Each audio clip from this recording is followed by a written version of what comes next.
Well, it's a very good morning to Pembroke Cricket Club for the LHK Insurance Alan Murray Cup Finals Day. We're here and we're ready to go for the first semi-final between Clontarf and Leinster. I'm Peter Boyd and you're very welcome to the HBV Studios production here on Cricket Leinster TV. A little earlier we had the toss between Clontarf and Merrion, and here's how it went. And a very warm welcome to Pembroke Cricket Club for the finals day of the LHK Insurance's Alan Murray Cup. We're here for the toss ahead of Game 1, the semi-final between Clontarf and Leinster. Joe Morrissey has the coin and he's about to put it in the air.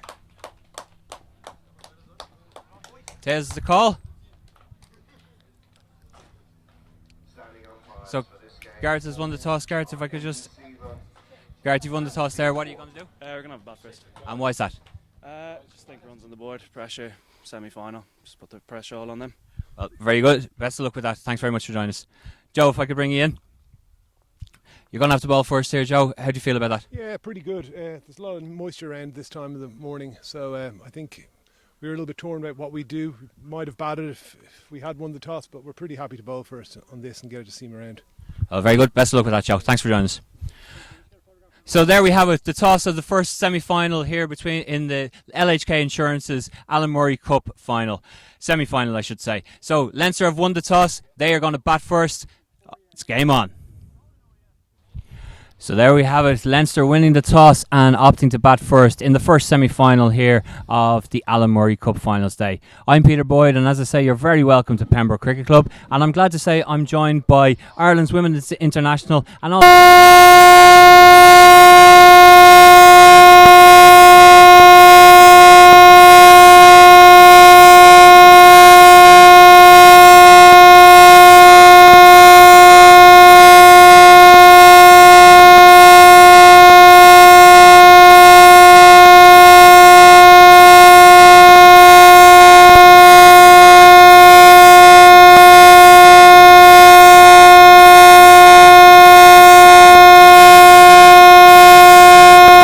A good toss to win as well.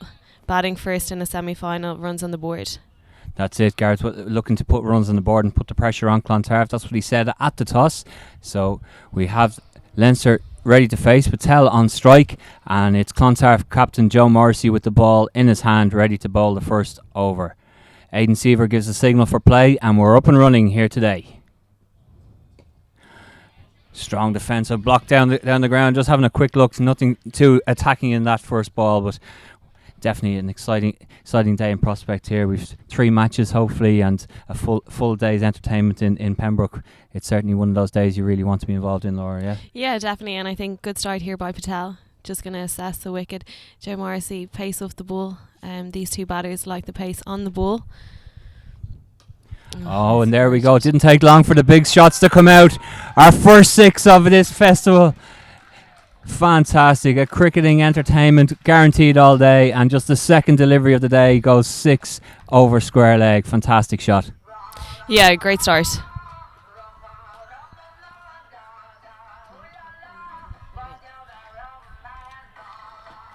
I think these two batters complement each other quite well. Gareth likes to play quite straight. Patel likes to play quite square. So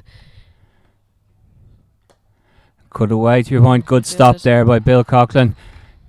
Good running though, getting through for the single, but well stopped by Bill Coughlin. Yeah, I think they're going to look to try and be as aggressive as they can in these first 6 overs. I know I was speaking with Gareth before and he said ideally they want to be at least 40 of the first 6 for the loss of no wickets. Well, we've certainly seen throughout the league this season and the previous seasons, Gareth Delaney well able to hit the ball and make it go the distance, so he'd be keen to make an impression here on semi-final.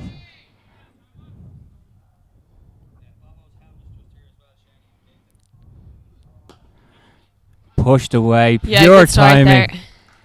Look at and the fast outfield here in Pembroke. We saw it all throughout the T20 Interprovincial Festival and last night, and once again just races away. Just pure timing, really. He didn't put anything behind that. No, I'm looking forward to seeing Gareth bat today. Hopefully he can get going. Pembroke's a great place to bat as well. Dale and his ground staff have done a great job, and the outfield is always lightning quick.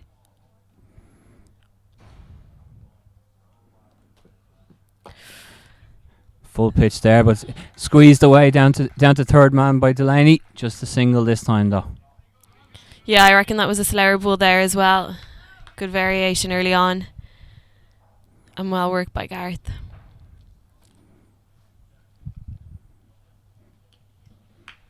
$12 so far of this over. I think these two will be pretty happy.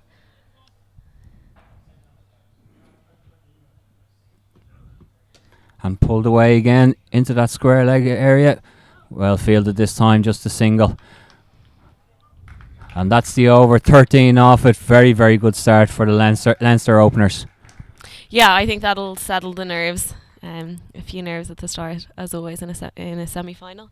But yeah, as I said, these two have been doing a brilliant job for Leinster so far, so hopefully they can continue that on today.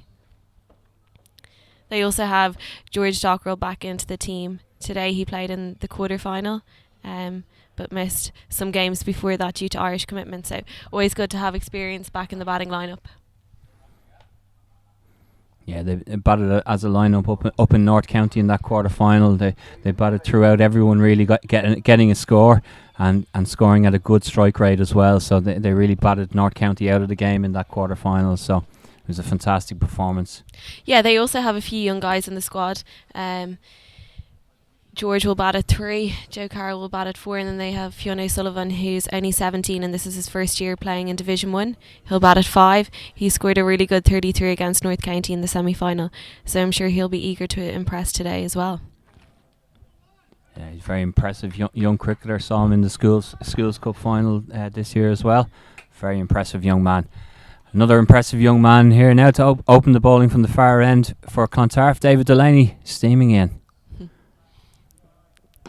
Shot. This one is cut away. That's a beautiful shot from Patel. Cut away there for 4. Beautiful.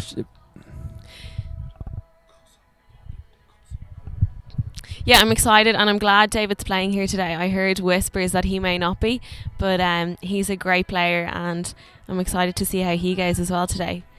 Yeah, he played yesterday for the Ireland Wolves. I saw him down in Oak Hill. Bowled very well in his 10 overs or 9 overs that he bowled yesterday. A couple of expensive overs at the end, but still only went for just over 40 runs in those 9 overs, and was very, very impressive. Nice delivery there as well. And of course, if a single comes off this over for Patel, we have the possibility of him bowling to his cousin there. Yeah, I think it'll be a good challenge. I was speaking to Gareth a little bit about it before, and to be honest, Gareth says he's not too fazed by who's at the other end, but being Delaney's, we're quite competitive, so we'll always want to get one up on each other. So yeah, hopefully he can stick his ground and just play strong shots. So a wide down the leg side, and they get to run away. Well, little football skills saving the ball running over the boundary, but a wide and 2 as well run. So just got the radar a little off there. Yeah, he did, and these straight boundaries are quite short, so anything that's missed by the keeper is going to race away. Good by the fielder there to stop that one there. I think David bowled a little bit short there at the start of his over, but he seems to be bowling a little bit more full, and I think against Patel he needs to bowl that back of a length, top of off.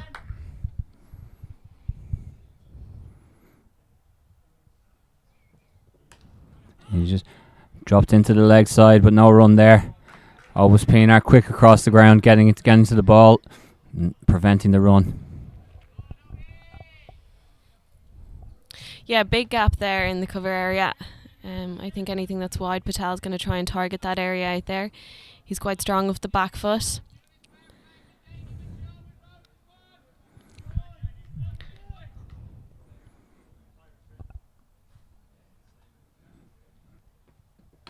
That's cut away. Can Bill Coughlin get down to it? He does. Great fielding on the boundary there. Yeah, the ball just racing away. Well picked up. Good shot. And here we do have, of course, now Delaney to Delaney. There might be a few little words being said maybe after this one. I know David likes to, every so often he throws in a little effort ball that goes in a little bit harder. Yeah, I wouldn't be surprised if this was the one. And I'm back out there today as well. It's great to see him home from Australia. Fabulous talent, and he'll be enjoying getting to play with Clontarf again for a little while he's home. Yeah, fresh off the plane from Melbourne yesterday and straight in for the final. Well, I'm sure he'd be hoping he's back in for the final. My apologies. They'll have to get through this semi-final first, of course. That's all said. Yes, my apologies.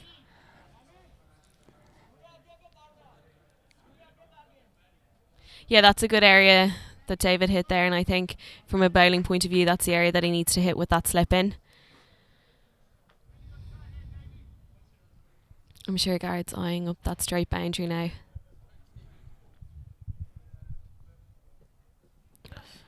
Another good delivery there. Can't quite get to it there. David or Garrett Delaney. At the end of the second over, it's 21 without loss.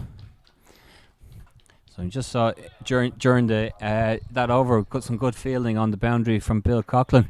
He did well to see it, and that's because he has a nice little shiner under his right eye. Was caught by a delivery in the warm up, and it's already come up to a nice little leg shape under his eye. So he's doing well to see it. It's not great when you're building up to a semi-final to be caught by one in the warm up. So it's a little distraction. I'm sure that's throbbing away as he's trying to concentrate on his fielding, but not a nice build-up either. As Joe Morrissey continues, and good running there between the opening pair, gets through for the single. Yeah, good work here by Gareth and Patel. They just need to keep this pressure on now, Clontarf, and trying to restrict Leinster to as few runs as they can in this power play. It's interesting as well with the way the T20 game has kind of evolved and come along. 20 off the first two. You kind of, it's hard to say that that's either side is really on top with the power play and the fielding restrictions. That Clontarf certainly won't feel that there's anything too major to worry about just yet. They'll be able to pull it back. 1 or 2 overs can change it and bring the momentum back onto their side. Yeah, exactly, and I would say the same for Leinster. I think the team there in the tent will be pretty happy with this start.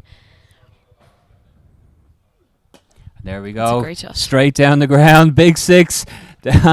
all the other Leinster players go scurrying. Garrett Delaney showing his strength straight down the ground. Beautiful straight six.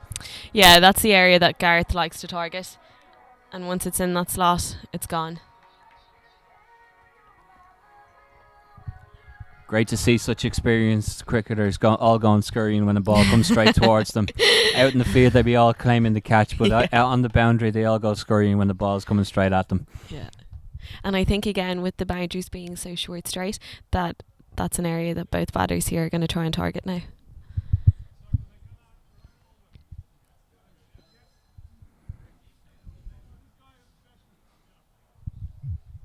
A little bit of discussion about where field placings at the moment. Yeah, just bringing that field on the offside a little bit straighter. Yeah, good, well picked up. Just a little bit shorter, and it misfield on the boundary lets them come back for the second. Great awareness, and it was something we commented on last night. When you run that first run aggressively and put the pressure on the fielder, that where you're ready then if there is any misfield that you can get that second run in. And they're all valuable in T20 cricket.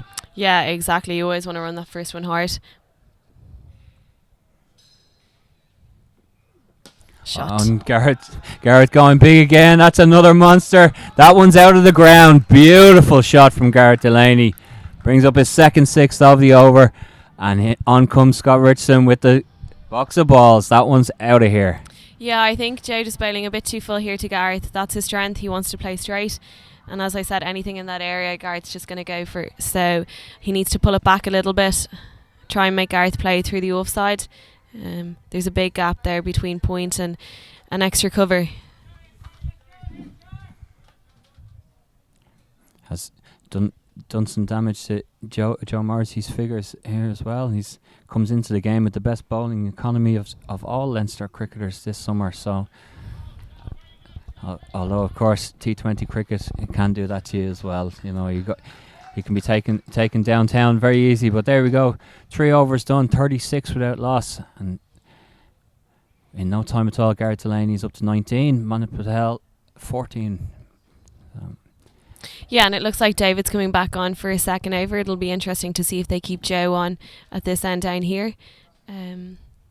David bowled well in his first over, but Clontarf may need to change something here, whether that's just a field placement.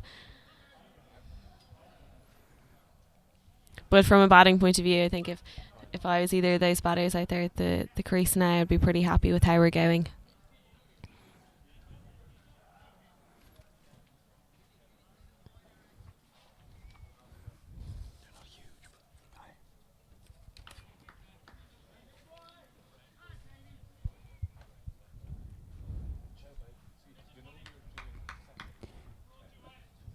So it is David Delaney now to begin his second over.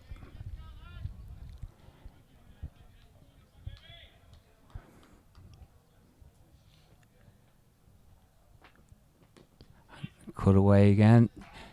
Just a single though this time. Was it?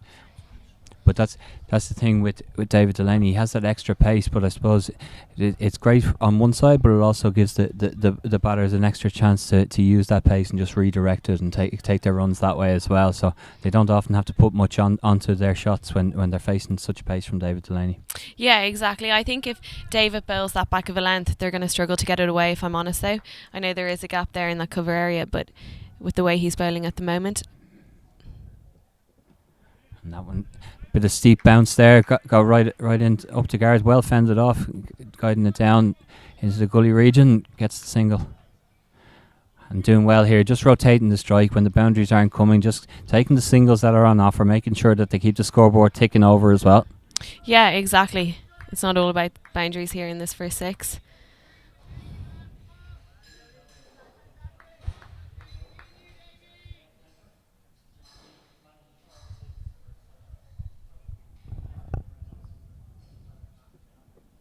Oh, well bowled that one there.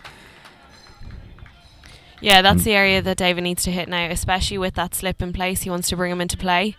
Patel likes, as we've seen, short, back of a length. And it's not good confidence from Joe Morrissey in his bowler, being able to keep the slip in place. We're into the 4th over in the T20 game and keeping the slip in place there for the edge. Yeah, maybe just a little bit of movement there as well.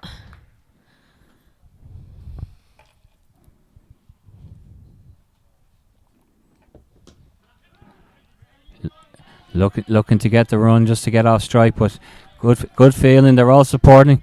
And one thing we know with this Clontarf team, especially with Bobo Forrest behind the stumps, there's going to be plenty of encouragement, plenty of shouting and roaring, keeping the team fired up. There's yeah, it won't be quiet out there. And I think now, I just saw Gareth have a quick chat with Patel.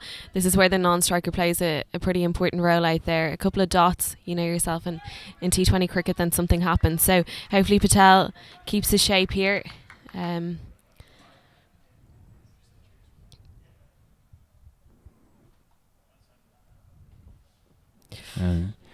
That's a wide this time. Patel tried to get out to it, but couldn't quite reach it. Delaney not too happy with that, but call is given and must go with the decision.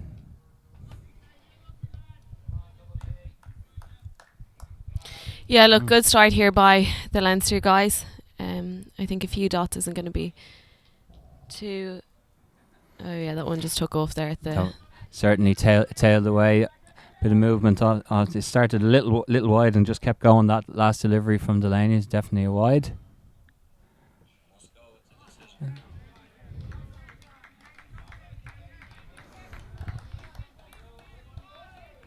Yeah, I think this has been a brilliant over here from David so far.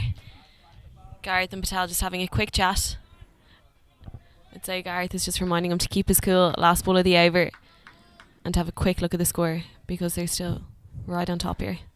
Yeah, they're still ahead of the game here. That going at just a shade under 10 and over even at this point. So you know if they can get out of this over, just go again the next one. They're not in a bad position whatsoever.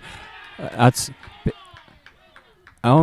celebrations went, and then eventually the finger comes up from from the umpire Steve Wood there. A rising delivery, and Patel tried to fend it off, but only managed to, I think, glove it through to the keeper there behind the stumps. And it's the first wicket of today's LHK Insurance Alan Murray Cup Finals Day, as Delaney strikes in the last delivery of the 4th over. Yeah, great over there by David. Unfortunate there for Patel. So Patel goes there for 15, and Leinster are 39 for 1 after 4 overs. Delaney delighted with that. He built up a little bit of pressure with a couple of dot deliveries, and then struck with the last ball of that 4th over to dismiss Patel and break up that opening partnership for 39. Next batsman in is indeed George Dockrell, joining Gareth Delaney, and certainly plenty of experience and talent now in the middle. Yeah, George scored a really quick 20 with 8 balls in the quarter-final there against North County. So it'll be interesting to see here today if he continues to show that aggressive streak, or whether he'll try and be the anchor and bat through this innings here today. And it just shows, you were just saying about the fact of a couple of dot balls builds up that pressure on a batsman in T20, and then Garrett came down, had a little word. We presume that little word was to get through the over and get out on the other side, but a good rising delivery from Delaney, and he just couldn't fend it off, and it was through to the keeper before he knew it. Yeah, exactly. Unfortunately, it was a good end to the over for David, but I think given the mindset and the aggression that Patel plays with, it was inevitable that he was going to try and go after that last one. So Delaney ends up with two overs, going for 1 for 11. A very good start from him. But Joe Morrissey, after a couple of expensive overs, is taken off from the Sandymount end of the ground, and it'll be Rupu Islam to take over, and he'll bowl the 5th over here for Clontarf. Yeah, Islam has been successful for Clontarf over the last few games, so it'll be interesting to see now what field that they set for him. 2 overs left in this power play.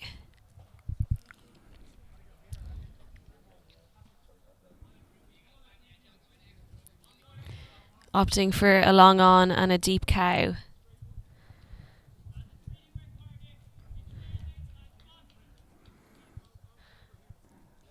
Yeah. Certainly no rush on the Clontarf fielders. They want to make sure that they have their fielders in every position that they want them. Taking their time to do that. Yeah, and I think this is probably one area that, looking at the women's game last night, Clontarf took a little bit longer at the start of the game, which meant they were quite rushed in that back end. That's a beautiful shot from Gareth Delaney. Cut away behind backward square, and lovely shot. And 4 more to Gareth Delaney. Yeah, well worked there through point and third man. And as I was saying, I think in T20 cricket, you don't have as much time as you think. So those first 6 to 8, 10 overs, you want to get through them as quickly as you can to leave as much time for those bowlers bowling the last 5 to set fields. Yeah, it was certainly something that was very noticeable at the end of the Women's Cup final last night, how quickly Clontarf had to bowl those overs to make sure that they stayed within their time limit. But I'm sure they'll know this afternoon or this morning that Clontarf have to get through it in a relatively quick time. And also from a club point of view, to have both the women and the men's first in cup finals is a brilliant sign for Clontarf. I know it was the women's first cup final in a few years, and this is their first year playing in Division 1, so to reach a cup final as well is a huge achievement to them, and also everyone who's involved in the coaching. It brings a lot into the club like that when you have a successful men's and women's side as well. I'm sure from your own club with Leinster as well, you're feeding off each other and happy for both sides of the club to be successful and winning games and leagues and different things. Yeah, exactly. Just a quick change there in field placement for George on strike. They brought in their long on and dropped their deep third. And yeah, they're going to change it there again and drop out long on and bring in that third area.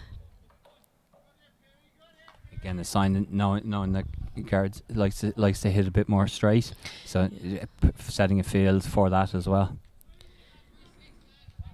Yeah, these short boundaries are not very forgiving for the bowler, so any slight That's it. And carved away there by Gareth Delaney into a beautiful shot. It was a little bit in the air, but safely bisected the fielders. 4 more. Yeah, he's taking no prisoners at the moment. He knows exactly what he wants to do and where he wants to score these runs. He's such a destructive batter to watch. He's beautiful at times. He hits the ball hard, but he also has the ability to finesse the ball as well. So it sometimes gets lost. Sometimes when people say that, when they see the power, that's all he has. But he just also has the placement and the touch as well. Yeah, and he's worked hard in his game over the last few months, and I know recently he's been working with Ed Joyce. Just a slight misfield there. Yeah. He's been working with Ed Joyce, and he said those sessions have been really good, and he's learning a lot from them. So, yeah, hopefully he can just keep working on his game, and he's been quite successful for Leinster this season.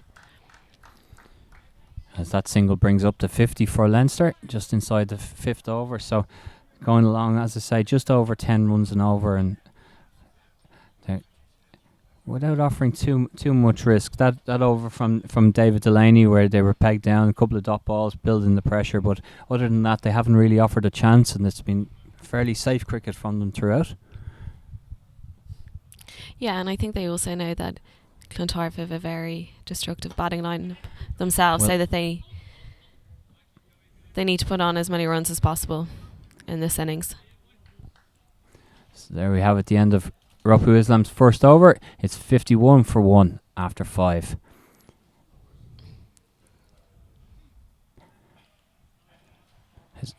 As you said, it's a very experienced duo there in the middle between Gareth and George, and they'll be looking to talk together and see what they want to put on. And now it's just a matter of getting through the power play together, and then looking to build through the middle overs. Well, at this point, will they be looking at a target of what they want to set, or will they just be looking to bat through to a certain number of overs first? I reckon these two will look to build a partnership now, so I wouldn't be surprised if they set a target for the next 4 or 5 overs. I don't know if they'll be thinking about the 20 overs right now. I'm sure they had a quick chat as a group before the start of play as to what they would like to achieve, what they feel they could defend. But right now, I'd say they're looking at the next 4 or 5 overs. And that's as far as it will go. Well, our first sighting of spin bowling looks like we're going to have now for the inside the power play. It's Obus Pinar getting ready to bowl. He's Clontarf's overseas professional for this season. Yeah, and he's been particularly impressive with the bat. And he's also contributed quite well with the ball as well. Yeah, it's something that's important, and obviously any professional that's brought into a club is expected, and that's why they're brought in, is expected to perform. But when you're able to do both, when you're able to perform with the ball and with the bat, it's a great bonus, because that's what you need to be able to pass on to the other players within your club, that you have that experience and that talent to be able to share with the younger members of the squad. Yeah, exactly, and it also relieves the pressure slightly as well, because playing overseas, there's a certain expectation that you're over to score runs and to take wickets, and at times that can be a lot of pressure. So yeah, to be able to do to be able to do both, apologies. Good start there. George Dockwood only able to drive that straight to Joe Morrissey. Right down, quicker delivery, but there's lots of action there for no run. Yeah. Gareth Delaney nearly put in a full run there for nothing. He's up, down and back. Stumps were thrown down, but no danger of it going anywhere. Yeah, interesting field that's been set here for George. I would have thought they would have been slightly more attacking. They have a long off out. I would have thought they would have kept their long off in for the moment. Well, that was really fired through there from Obus Pinar. That was probably quicker than Rafu Islam was bowling at the other end, really. Yeah, now if I was out there, I'd probably bring in my long off and make George play through or over.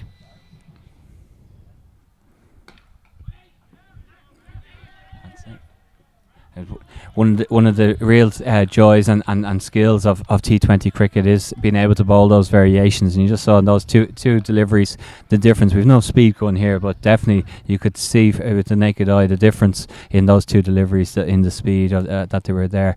One fired through and the next one just lobbed up, attempting the shot. And that one again fired in.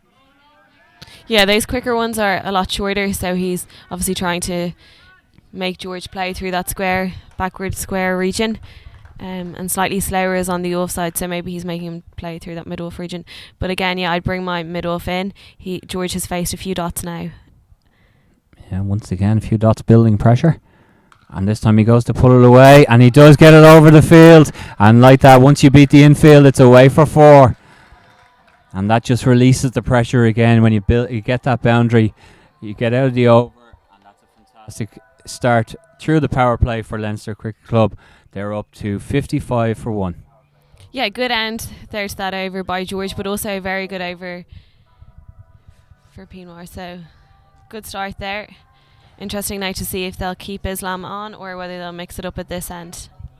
The cap is coming off, so it looks like Ropu Islam is going to continue from this end. But I suppose honours even really after the power play. You've got 55 for 1 on the board.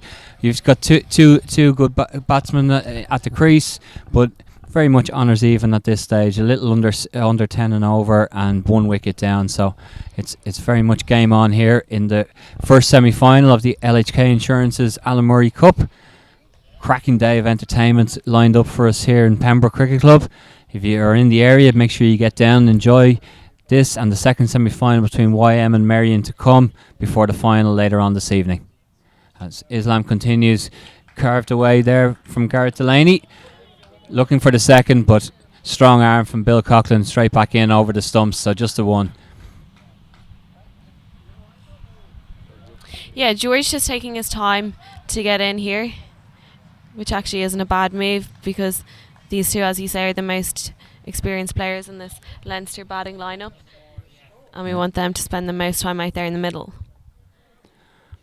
And George Dockrell has been in fabulous form with the bat this season. I've been lucky enough to follow the Leinster Lightning and all around the country in various formats of the Interpro game, and he's been immense in some of his batting performances, and he's very much a genuine all-rounder at this point. If not, his batting has really come on in leaps and bounds in the last few years. Yeah, and that will give him good confidence coming into this game today. I think now the two of them need to just identify where they need to score these runs. I reckon George needs to hit either side of that extra cover.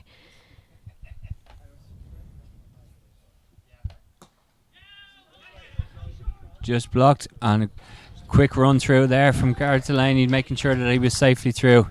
The throw was a bit off anyway, it wouldn't have mattered, but made sure they got through from just a drop and run. Yeah, Gareth eager to get back on strike as well.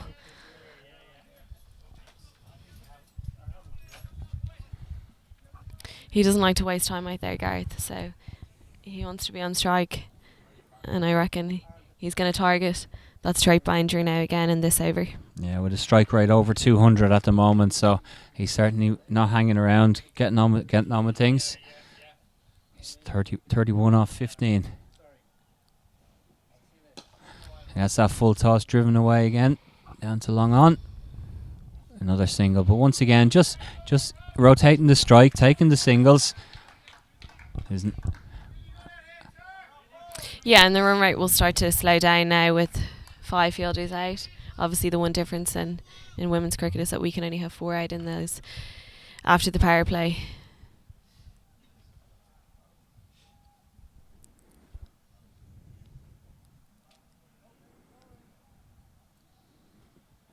There we go. Another full toss, and this time will it be able to split the fielders? No, good covering, well done. Just another single.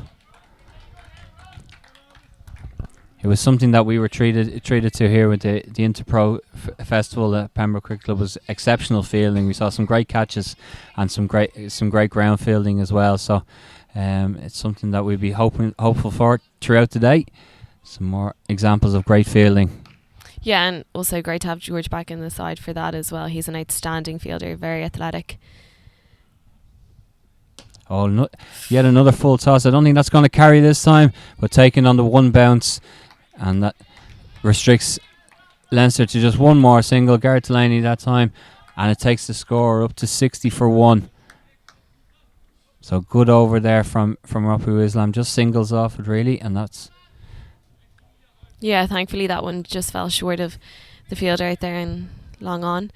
I think a good over not to concede any boundaries in that one there, and I think from Clontarf's point of view now the next 3 or 4 overs are going to be crucial for them if they can restrict Leinster to as few runs as they can and put more pressure then on the back end.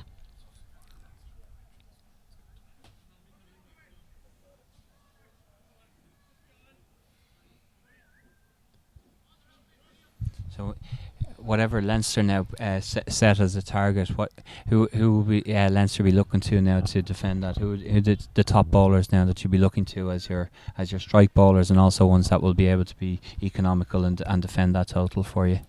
Bilal and Joe have opened up in every game, and they've shared between them 2 or 3 wickets in the power play, so they've been quite outstanding in the first 6, and I'm sure they're going to be looking to do the same today. They also have a few younger guys. Well, ball by Pinar there, yeah.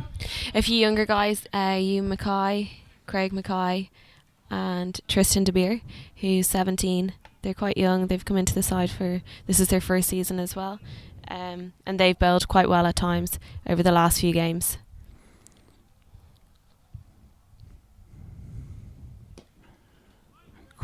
Curved away. No run on the misfield there. Young Tristan. It was the first time I had seen him up in North County for the quarter final. Leinster were quite ahead on the run rate, and North County didn't really look like they were going to chase it down. And he was able to bowl 4 as that one is driven down the ground, and it's held onto it long on. And that's the second wicket for Clontarf. Well held. And Obus Pinar has picked up the second wicket for them. That's Garrett Delaney, unfortunately getting out for 33. And Leinster are now 60 for 2. You'll be disappointed there. Yeah, he will be disappointed with that now. A few dot balls. I think Pinar has bowled well now in this over and the last over, and he's created a bit of pressure.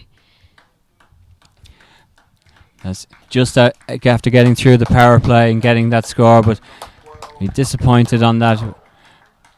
Giving the side a good start and got them up and running, but he would have looked to have kicked on there once the power play was finished. Yeah, I reckon he wanted to bat out there with George. I think they're a good combo. They rotate the strike well once they're in, and they both score in different areas of the ground. But in comes Joe Carroll, quite similar to Gareth, likes to hit a big ball. Will target those straight boundaries. Well, that's a big wicket for Clontarf. You could see by the celebrations there how much they knew that was important to get the wicket of Garrett Delaney.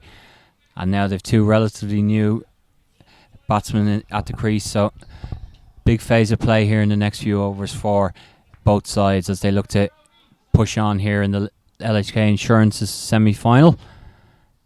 Obus Pinar coming in again. The batsman crossed in while the ball was in the air, so it's Dockrell on strike. He drives it down to long off for the single to bring Joe Carroll onto strike. Yeah, Joe's a good player of spin. It'll be interesting now to see if he takes his time to assess the pace of the wicket or whether he goes after it now from ball 1.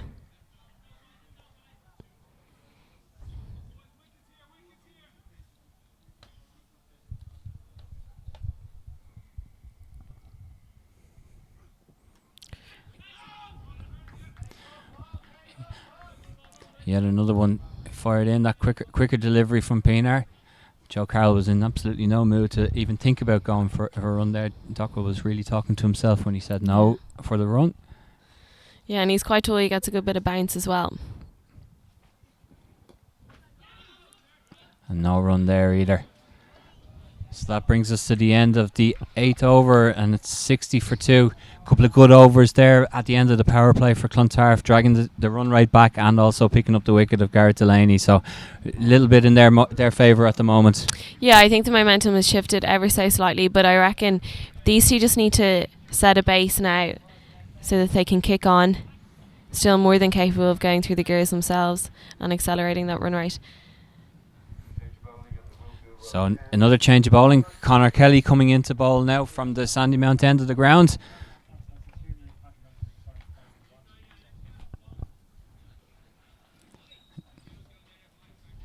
Conor's been opening the batting for Clontarf in T20 cricket all summer and getting a few runs for himself as well. So he'll have something to do with the bat in hand later on. But first, he's got the ball in hand. Yeah, he scored a very quick 80 there last weekend with 40 balls, so he'll also be a key wicket for Leinster when they're outfielding, along with Pinar, who's scored a huge amount of runs for Clontarf this season.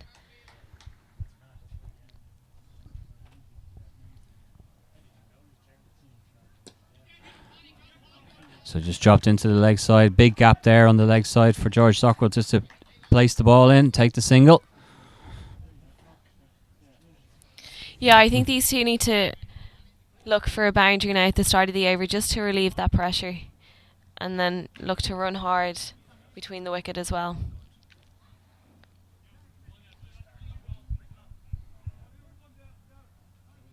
Yeah, I like that. A couple of quiet overs.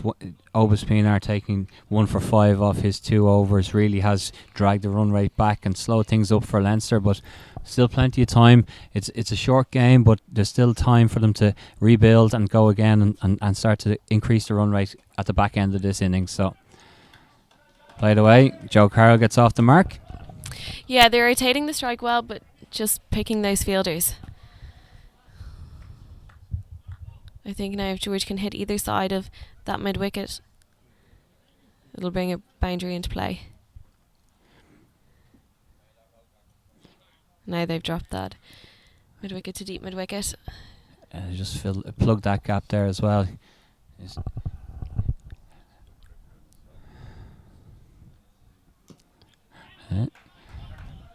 Just another thing. Was a little while we haven't heard the music going for the boundary in a little while, and the runs are just beginning to run dry a little bit for Leinster. Yeah, they've seemed to struggle with pace off the ball.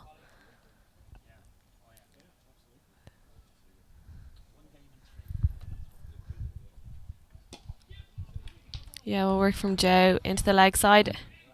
No, they can't come back for two. Clontarf very quick across the outfield to get to the ball and get it away out of their hand and back in towards the pitch. So restricting them to 1 most of the time. Yeah, and look, I think if George can try and manipulate that and work that ball into the big gap between deep square and Cow, they can push 2. But at the moment, they're just hitting those fielders.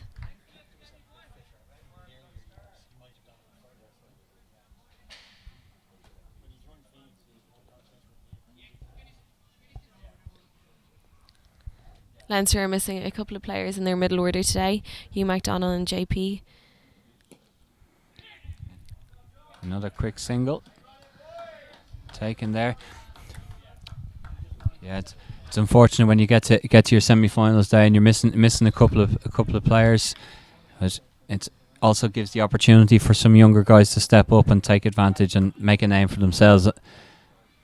Yeah, exactly, and they've been in and around the squad throughout the whole season now, so it's good for them. But they'll be missed in the lower order, particularly towards the back end in those last 3 or 4 overs. JP can hit a big ball, and Hugh can rotate the strike and run hard between the wickets, which towards the end of the game is what you need as well. Well, we've reached the end of the 9th over now, and Leinster are 67 for 2, and from a position of going for over 10 and over now, they're just been pegged back a little bit and gone for roughly 7.5 and over. So it's been a big change in the last few. Would you care to venture as targets that they may set at the moment, or is it too difficult to set at the moment? I reckon they need to be looking anywhere over 150. Clontarf have quite a strong batting lineup, so I think anything over 150 they can look to defend, but these two need to push the run right now if they want to get anywhere near that. Yeah, The run rate has slowed, but they are only just those 2 wickets down, so they are in a position that they can push it and begin to score a few more runs and maybe take a few more risks as well in the next couple of overs.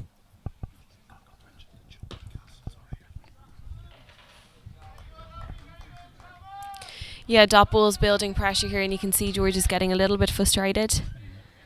I think when he was batting with Gareth, Gareth was relieving that pressure at the other end. Now with Joe facing a couple of dots as well, that's just going to create a little bit more pressure on these two. Obis Pinar there keeping the pressure on, and as you say, the dot ball's coming on. Not seeing as many boundaries being hit, but plenty more to come throughout the day, I'm sure. Lobbed up there, driven down the ground. Just another single to George Dockrell. Of course, there's plenty of entertainment around the ground here today. We've bouncing castles and kids' play areas, and the barbecue will be on later on. So plenty of fun for the family all around the ground here today in Pembroke Cricket Club. If you're in the area, get down. As that one's pulled away by Joe Carroll. And well fielded on the boundary rope there, just again restricting them to just a single. It's well done by the Clontarf field. So there we are at the end of 10 overs. It's 70 for 2, and I'd like to thank Laura Delaney for joining me in the commentary box. And we'll have a quick change here. Taking over are Andrew Leonard and Kevin O'Brien.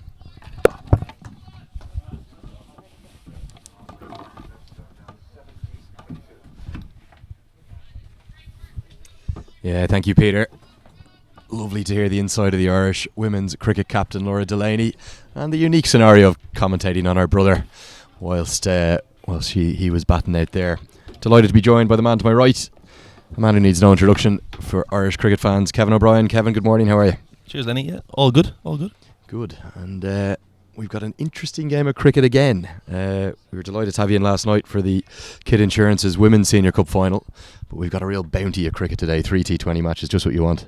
Yeah, for sure, and I think it's evenly poised here. You know, you've got Leinster 70 for 2 with George at the crease, who's going to be pivotal for the...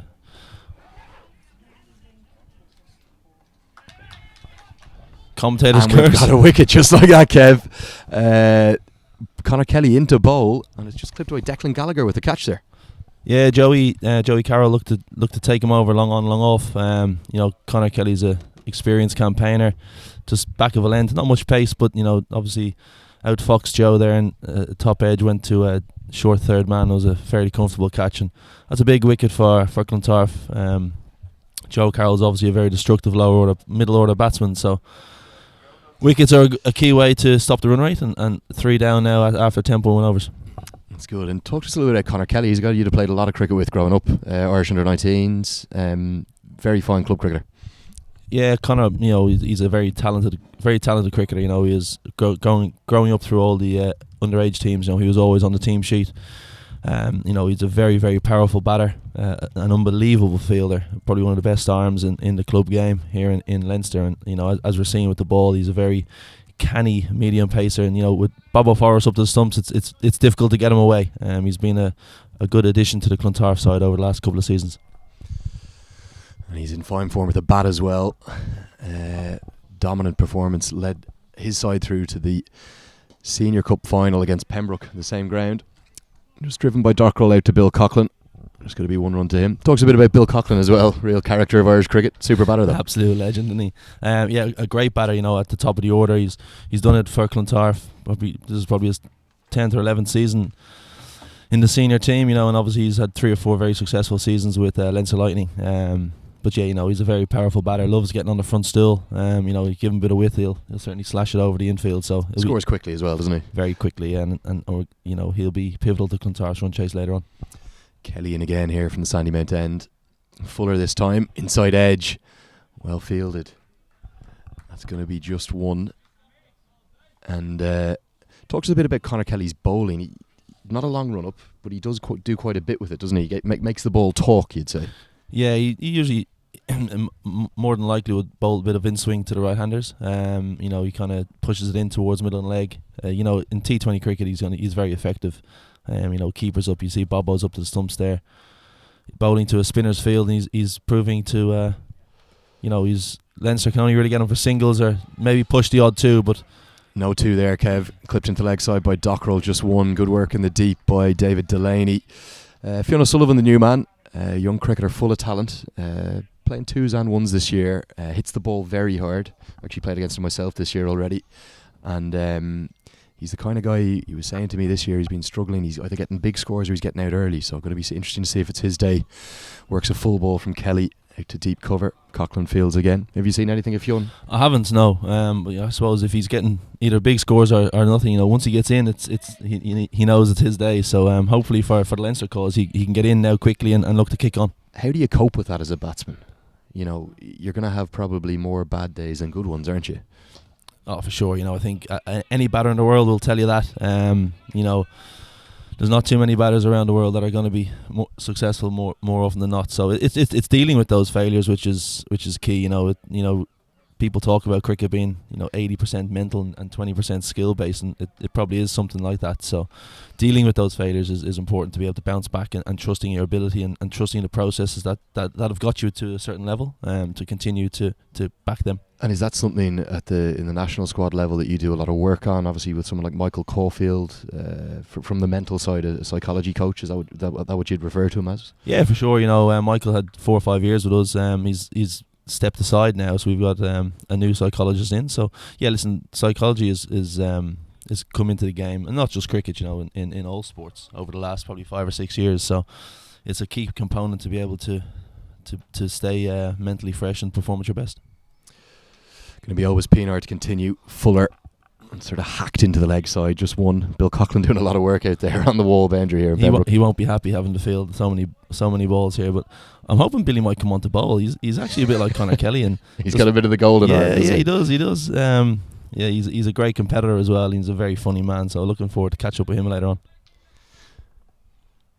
Pienaar, who's renowned for his batting but does operate well with his left arm spin as well.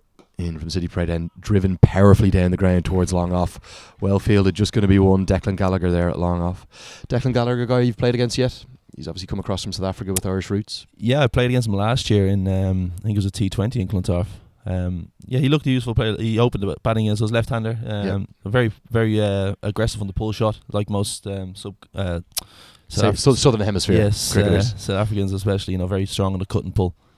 Fuller quicker from Pienaar. There's a real noticeable change in pace there. He's quicker than me here. That's off the full run. Yeah, that's about 75, 80 miles an hour, I reckon. He's really got through his action there, Pienaar, and that's the change of pace, so crucial. And just a little bit too good for Fionn O'Sullivan in that instance. Slower this time, good length. Dot ball's crucial. Yeah, it's good bowling. Obviously the arm ball, the previous delivery, followed up by a slightly slower one to try and tempt the batter out of his crease. Bit of pressure building now on O'Sullivan. You can see he's varying his pace quicker again. Hits that length through to Robert Forrest. Good piece of keeping that. That change in pace is very difficult to adjust to. Well, if, O'Sullivan's looking to use the pace, which is probably the right thing to do. If he can get any bat on that, it's going to race away for 4. Pressure on the young man in semi-final stage. Big appeal. Not given.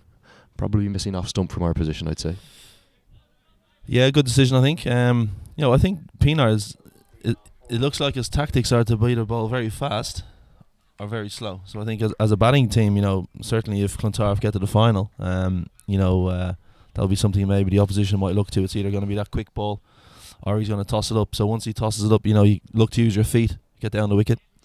Just taking a look on a stream, it was missing leg stump, in fact, going down, just coming on with the arm. Yeah, I thought it was missing leg.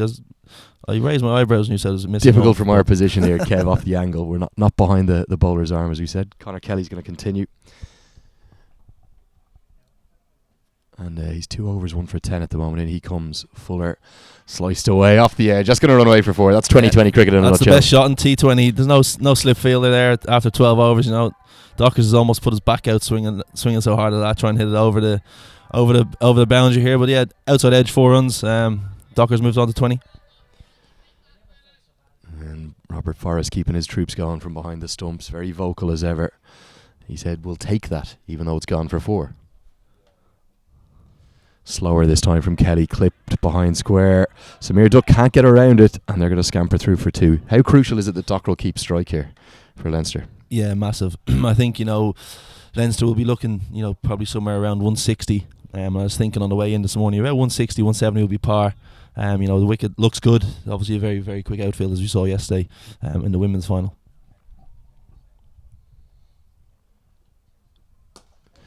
What a catch! Conor Kelly, smashed back by Jocko. You were just talking about how important that was. Caught and bowled. The wily veteran gets his man. As an unbelievable snare by Conor. You know, a leg spinner, I think, kind of a leg cutter, slower ball, and Dockers has climbed into it. And Conor Kelly's just nonchalantly just gone, plucked it out of the sky there, and very easily taken catch. And you know, that's a big wicket for Clontarf. You know, obviously Dockrell is a hugely important player for Leinster as we see it. Slower ball, wonderful catch from Conor Kelly, and super stuff altogether from the great man. Dockrell gone, crucial wicket that. Leinster now 82 for 3 in the 13th over. 4 down, Kev, sorry. Yeah, we're 82 for 4 in the 14th over. New man coming into the crease now. We're going to have number 4 coming to the wicket. 6th batsman. Who we got coming in here, Kev? I think it's Saqib Bahadur. So Saqib into the crease, a 360-degree batter who's going to score some crucial late innings runs for Leinster cricket here. We see here on our little programme notes. Yeah, he's a skilled bowler and a wicketkeeper. So he's a three-dimensional cricketer. Which he was watching the Women's Cup final last night, where we saw both keepers being replaced and coming on and having a bowl. Huge wicket that for Clontarf. Might have just arrested the cup semi-final in their direction as Kelly comes in from the Sandymount end. Good length. Going to be no run there. Joe Morrissey in patrolling the ring.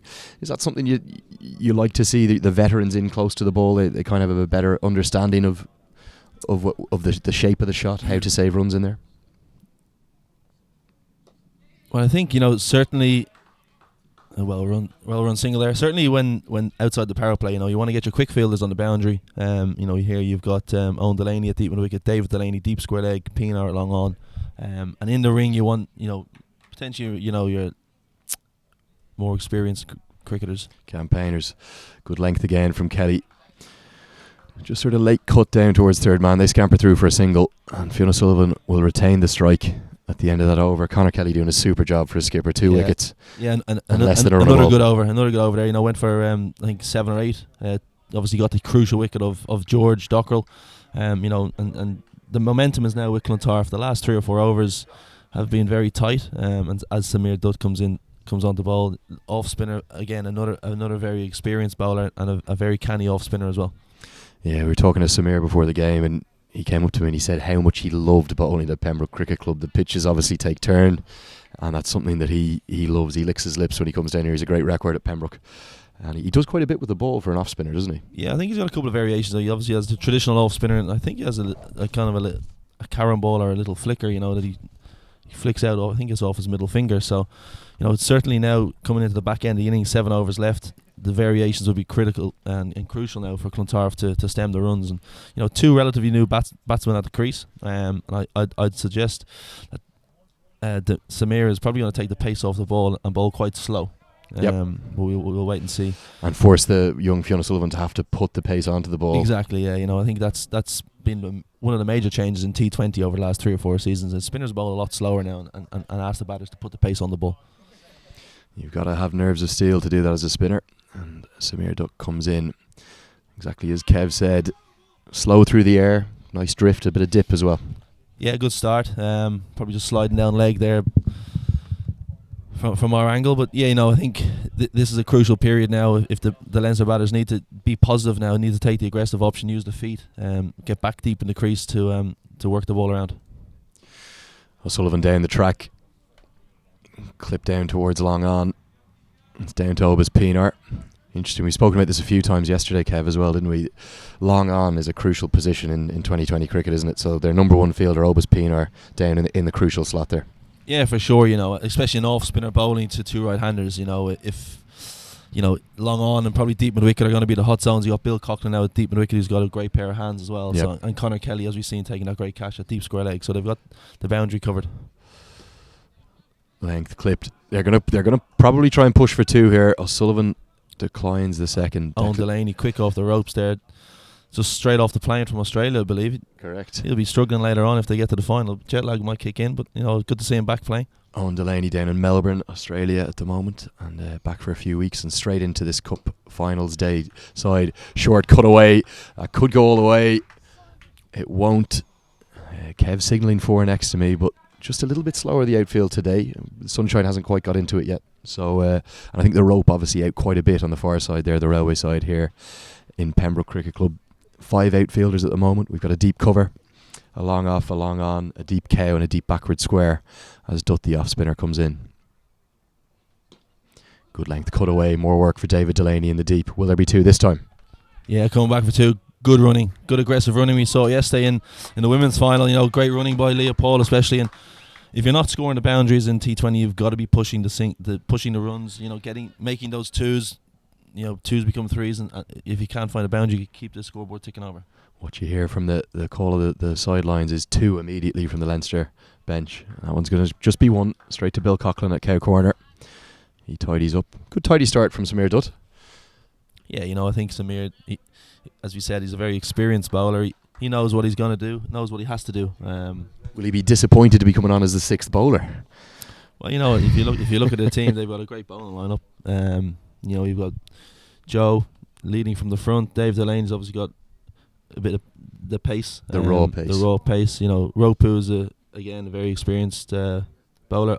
Obus, Pienaar, they're overseas. Conor Kelly, as we've seen, and Samir. So they've got all bases covered, And interesting to see all the spin being operated from the far end of the ground, which would traditionally have the shorter boundary on the wall side here for the leg side.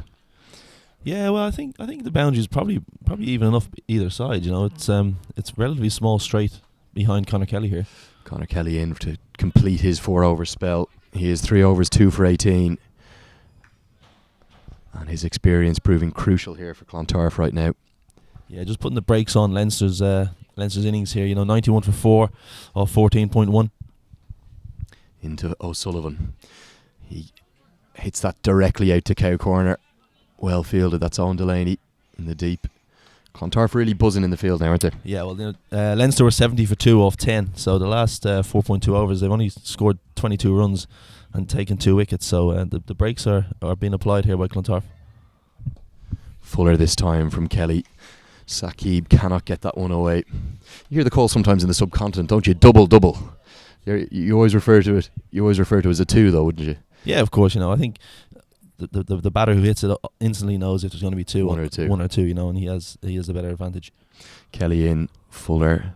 It's that one that you kind of referred to almost as a leg break. It's a leg cutter, really, isn't it? Yeah, he just rolls his fingers down the side of it, and that's the ball I think that got George. Docker's obviously hit it very well, and a great catch as you saw, but you got to have all the variations. And again, you can actually hear a noticeable flick out of Kelly's hand as the ball comes out. Exactly, that one there looked like it might have been another leg cutter. He just rolling his fingers down the side of it. But as I said, you need all these variations. Obviously Conor Kelly doesn't have the pace of someone like Dave Delaney, for example, so you've got to be very accurate and you got to have the subtle variations and the changes of pace. And he's doing that very well. This ball delivered from about 24 yards. Looks for the scoop shot, brilliantly executed, but it's only going to be 1. Yeah, it looked like Bobbo wasn't ready there when Conor bowled the ball. I certainly wasn't ready, but again, that's another. It came from about 26 yards, so it came almost from where the umpire is standing, and he's just varying it up. It was a fuller delivery. O'Sullivan looked for the scoop, and even though he got it well, it only ran away for 1. Slower again through the air, inside out over extra cover. Bill Coughlin at deep cover puts the hand up, says, "Don't worry about that. That'll just be 1." Yeah, very casually feels that and just lobs it to Joe at extra cover, and that's another good over by Conor Kelly. A very good spell of bowling. 2 for 20. 2 for 23 off his 4 overs. Super spell of bowling. Gets a nice ovation from the crowd that's just starting to build down here at Pembroke Cricket Club. It's still early, 11:30 in the morning, and wherever you're listening from, if it's in Dublin, Ireland, we'd love you to get down the wall here in Pembroke for the LHK Insurance Alan Murray Cup Finals Day. We've got a great day's cricket in store. 3 games in one day. Is that something you like, the whole concept of a finals day? We've seen how well it works at the county championship in the UK. Yeah, for sure. I think, of course, it's a long day if you're playing the first semi and then you get to the final. But I've been fortunate enough to be involved in 2 finals days over in England at great occasions. Samir Dutt to continue. Saqib Bahador down the track, no run. So the two finals days, what were they like? That was both with Surrey, or? One was with Surrey, one was with Somerset. You played for so many counties now, Kev. I had to double check. Yeah, I played for one or two. Yeah, so Dud in again. Good length, really foxes, Saqib. Did you get to the final in either of those two? The first times the gone, Somerset, yeah, we lost. I can't remember who we lost to. We got hammered, I think. And then the second one for Surrey, we lost to Warwickshire.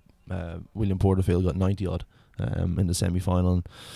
He took the game away from us. But yeah, two great occasions. Shorter this time, pulled quickly. Bill Coughlin's going to have work to do, and he's in and out. Just one there, and we'd be remiss to speak of county cricket and not speak about Paul Sterling's innings yesterday. Although it was in a losing cause. What a knock! He got 100 in no time for Middlesex. Yeah, I flicked on, and he was I think he was on 70 odd off 30 odd 40 balls. But Sterling's what a player. And when he gets going, there's actually no better player to watch batting. Certainly to bowl to, it's a terrifying experience. Of unfortunately, I've had to bowl to him once or twice, and driven this time straight to Joe Morris. He could be a run-out opportunity. Big appeal. Given. That's gone. That's the 5th wicket. There was never a run there. Suicidal stuff. Joe was back on the edge of the ring, and he hit it and ran. It looked like the Saqib was a little bit slow off the mark. Probably if Joe was on the edge of the ring, there probably was a single, to be fair. He didn't seem to slide his bat, but not happy with the decision. It looks like he felt he might have made his ground. Certainly looked to be a tight call, and it was considered by the umpire at square leg, but it was given after his considerations. Super piece of fielding though from Joe Morris. He picked up cleanly, straight in over the top to Robert Forrest. Yeah, picked it up cleanly and a quick release. Just had a quick look at the replay there. Looked very close to us. Batsman didn't look happy, but it was probably just out. Robert Forrest very quick with the hands. Yeah, again, an accurate throw from Joe. Straight over the top of the stumps, and as you said, Forrest with quick hands to take the bails off. Again, very good piece of fielding. Joe's a big man. He covers a vast area of the field. And quick release there. Got the ball into his hands and got it out of his hands very quickly. 5 wickets down for this Leinster lineup, and at number 7 in comes Danny Code, Australian. He's referred to as a flamboyant left-hander here, and a team morale booster, and we'll hear that. You tend to have chirpiness from wicket keepers, don't you? We've got Robert Forrest, the number 1 exponent of that in the province, and then probably number 2 at the crease now in Danny Code. Yeah, for sure. I grew up with one of them for 15 or 20 years as well. So over and down the road in Sandymount. But yeah, wicket keepers are always a chirpy bunch. But Danny Code usually opens the batting, I think, in 50 over cricket. What is it about wicket keepers that makes them so chirpy? Not too sure. They're just they're mad, aren't they? They're as mad as box of frogs, as Dave Langford Smith would say. But it's Jack Russell. You think about all these guys. Yeah. Every team needs someone, someone like that. Dutt in again to the left-handed Code. Change in field. Good length. And that's just blocked back to the bowler for a dot ball. We talk about targets. It's difficult to assess, but with it being 97 for 5 in the 16th over, what are they going to be looking to get up to? Yeah, well, it's since the 10 overs, there's been a huge. The brakes have been applied by Clontarf through very good bowling. You're probably looking at the halfway stage, 70 for 2 off 10 with George Dockerin. You're probably looking at 160. Potentially maybe getting up to 170 with a good finish. But now you're looking at 98 for 5 off 16, 4 overs to go. You're probably looking at 140. As Ropu comes back onto ball. And it's obviously a difficult thing to ascertain when only one team is batted on the wicket first. You never know a wicket till it's batted on twice, do you? Yeah, exactly, and that's what certainly in Test cricket, for example, you'll hear that said many times. But it's an interesting one there. I would like to see pace continue to be taken off the ball. Maybe if they had an extra spinner, they could have brought him on. As we've seen, the slower bowlers have bowled very economically. Get your words out eventually, Kev. It's okay. And as we see, just looking at the scorecard as well, the pace off the ball has really worked in terms of the economy rates. So it's going to be interesting to see. Going back to Shariful Islam here, known as Ropu locally, of course, and hugely effective in the T20 format, isn't he? Yeah, he's their kind of go-to death bowler. He's a very good bowler, and I imagine Dave Delaney is going to bowl 2 from the far end. So you're going to get pace from the far end for 2 overs, and probably Ropu's going to bowl 2. He comes from the Sandymount end, full right into that Yorker. That difficult to get away length. And that's going to be a dot ball just. But Samir Dutt 2 overs for 9. Surely as a skipper you might give him a third over. But obviously Dave Delaney's a trump card. 2 overs for 1 for 11. So be interesting to see what Joe does. Maybe it's just going to be 1 over from Roku and 1 over from Samir from this end and 2 from Dave. So we'll wait and see. He's going to look to go full and straight, get it into that block hole. Islam in, straight into that block hole as I described, and through to Robert Forrest. Dot ball's crucial at this stage of the innings. This Leinster innings just starting to stutter, isn't it? 98 for 5 in the 17th. Yeah, it's stalled since George Dockrell got out. The runs have dried up. As Joe's looking to make a change in the field, long off going back. I think it's going to be fine leg coming up. He's going to have to come up fine leg. Of course, the rules of 2020 cricket, first 6 overs, only 2 men outside the 30-yard circle. And then for the remaining 14 overs, you can have 5 men out. But you have to leave some areas of the ground unprotected. Yeah, of course. On money on a little deal scoop here, I think, maybe. In again. Squirted off the outside edge. That's going to run away for 4. Into that Kid Insurance's sign. Lucky for the batter. Well, that's T20, and that's why T20 is such a great game. The bowler bowls, executes a perfect wide Yorker. The batter gets a little tickle on it, and it races away for 4. So nothing better than a batter when you're struggling to get the ball away and you get an outside edge and it runs to the boundary. It takes a bit of the pressure off, and as we see there, Danny Code is hopefully going to look to start the engine going here and get Leinster to a decent total. Get that momentum going late in the innings. That's the 100 up as well. 102 for 5 now in the 17th over. As the dart goes past us here in the train line, heading south of the city, full, driven straight to extra cover. Half a fumble, but I think that's Owen Delaney saving the single and another dot ball. We've had a lot of dots in this innings, haven't we? Yeah, and you heard Conor Kelly there the previous over. Dots are gold. That's a well used phrase in T20. As a bowler, if you're not getting the wickets, you try and bowl as many dots as you can. In comes Ropu again. Length delivery this time, cut away. Super piece of fielding. That's Declan Gallagher there at point. Great stop. Yeah, certainly looked like he saved 3 there. That was racing to the boundary, I reckon. A lovely shot by Danny Code there, but again, great piece of fielding. And Clontarf have fielded very well here today in the first 16 overs, and this is the crucial time of the innings. They need to continue that good fielding display, to keep Leinster to a below par target. With that powerful Clontarf lineup, they'd be happy chasing anything under 150 here. They'd be backing themselves to go into the final of the LHK Insurance's final day. Fuller this time, squared it off the outside edge. That's going to fly away. That's gone all the way for 4. Third man very wide. Looks very wide, but again, batter's giving it the kitchen sink, a little outside edge, and Ropu's not done much wrong there. He's bowled a very good over, and it's gone for 9, which is what Leinster need. So 3 overs to go, 107 for 5. And yeah, as we just bring the batting card up in front of us, Fionn O'Sullivan 16 not out. He's at the crease with Danny Code. These 2 men going to be crucial. Gareth Delaney really powerful and very impressive earlier in the innings. Gareth Delaney, what did you think of that innings, Kev? 33 off 20 balls. Yeah, Gareth Delaney is a very very effective batter, a very destructive batter at top of the order. He's done it for Leinster Lightning on numerous occasions in the T20 format. And he's proved it here today again. And we'll just take a quick look at those bowling options you can see on your screen with the graphics there. We'll probably have seen the end of Joe Morrissey for the day. His 2 overs gone for 28, so the Clontarf captain deciding to use his other bowlers, and we might have seen the end of Samir Dutt. So David Delaney, the pace merchant's going to come back and finish out from the Sydney Parade end, and he's going to come in from the far side. He's bowled 2 overs, 1 for 11. How crucial are these 2 overs to the context of the game, Kev? Yeah, the next 3 overs are massive. If Leinster want to put up a decent total, looking at 140 odd, they need to kick on here. The advantage now with Delaney coming back on is the pace that he's going to put on the ball. But the risk for Leinster is surely wickets, because if wickets fall. Yeah, of course, but it's the crucial time. You got to go big or go home now with 3 overs to go. And it looks like with this field, you got deep third man, deep backward point, a deep cover, a deep square leg, and a fine leg. I think looks like the plan is going to be to bowl full and wide outside off, some kind of hit the wide Yorker line. And maybe mix it up with a quick bouncer as well. So be interesting to see how he executes his skills here. Here with Kevin O'Brien at the LHK Insurance Alamurray Cup T20 Finals Day. Kevin, is there a faster bowler in Leinster cricket right now than David Delaney? Not that I've seen. And it's something that in all cricket, pace is what teams need, and we're very fortunate that we've got a couple of quick bowlers who are coming up through the system, and Dave being one of them. Yeah, and he comes, great to see, fluent action straight into the thigh pad. Cole didn't look to enjoy that.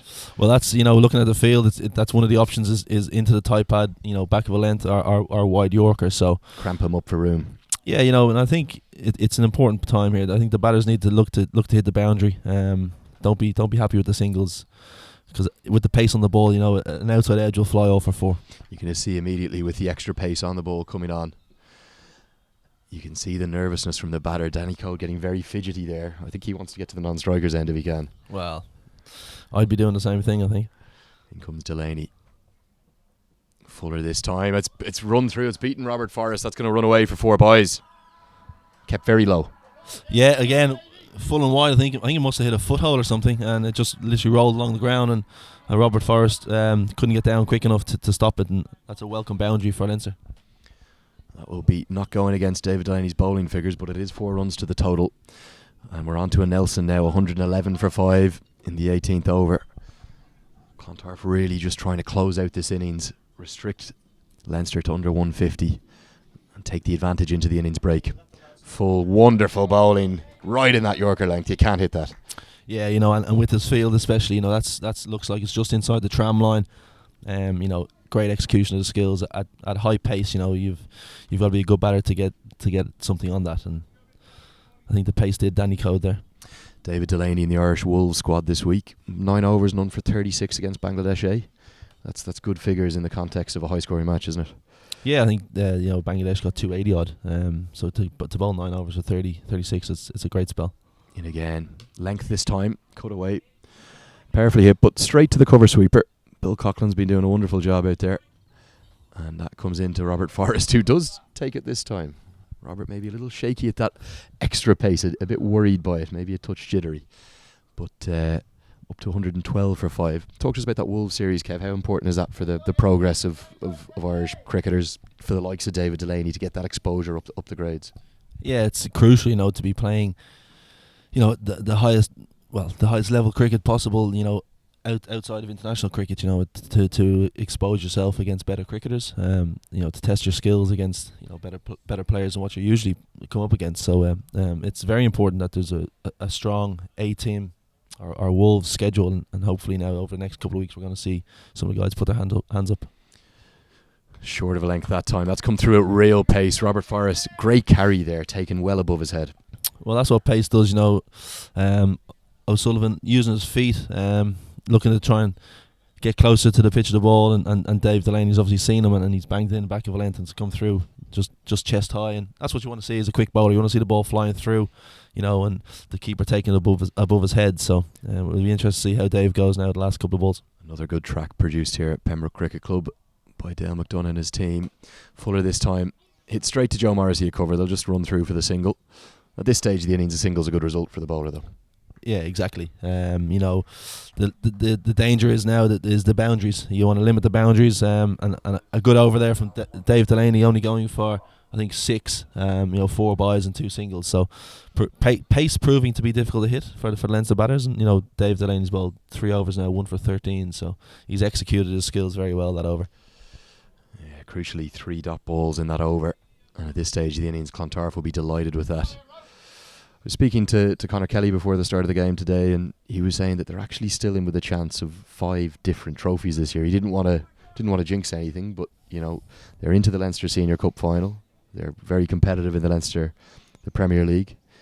They've got the Irish Senior Cup semi-final coming up. They've got the T20 here, and if they win this, they could go on to the All-Ireland T20 finals day. Could you imagine a season like that?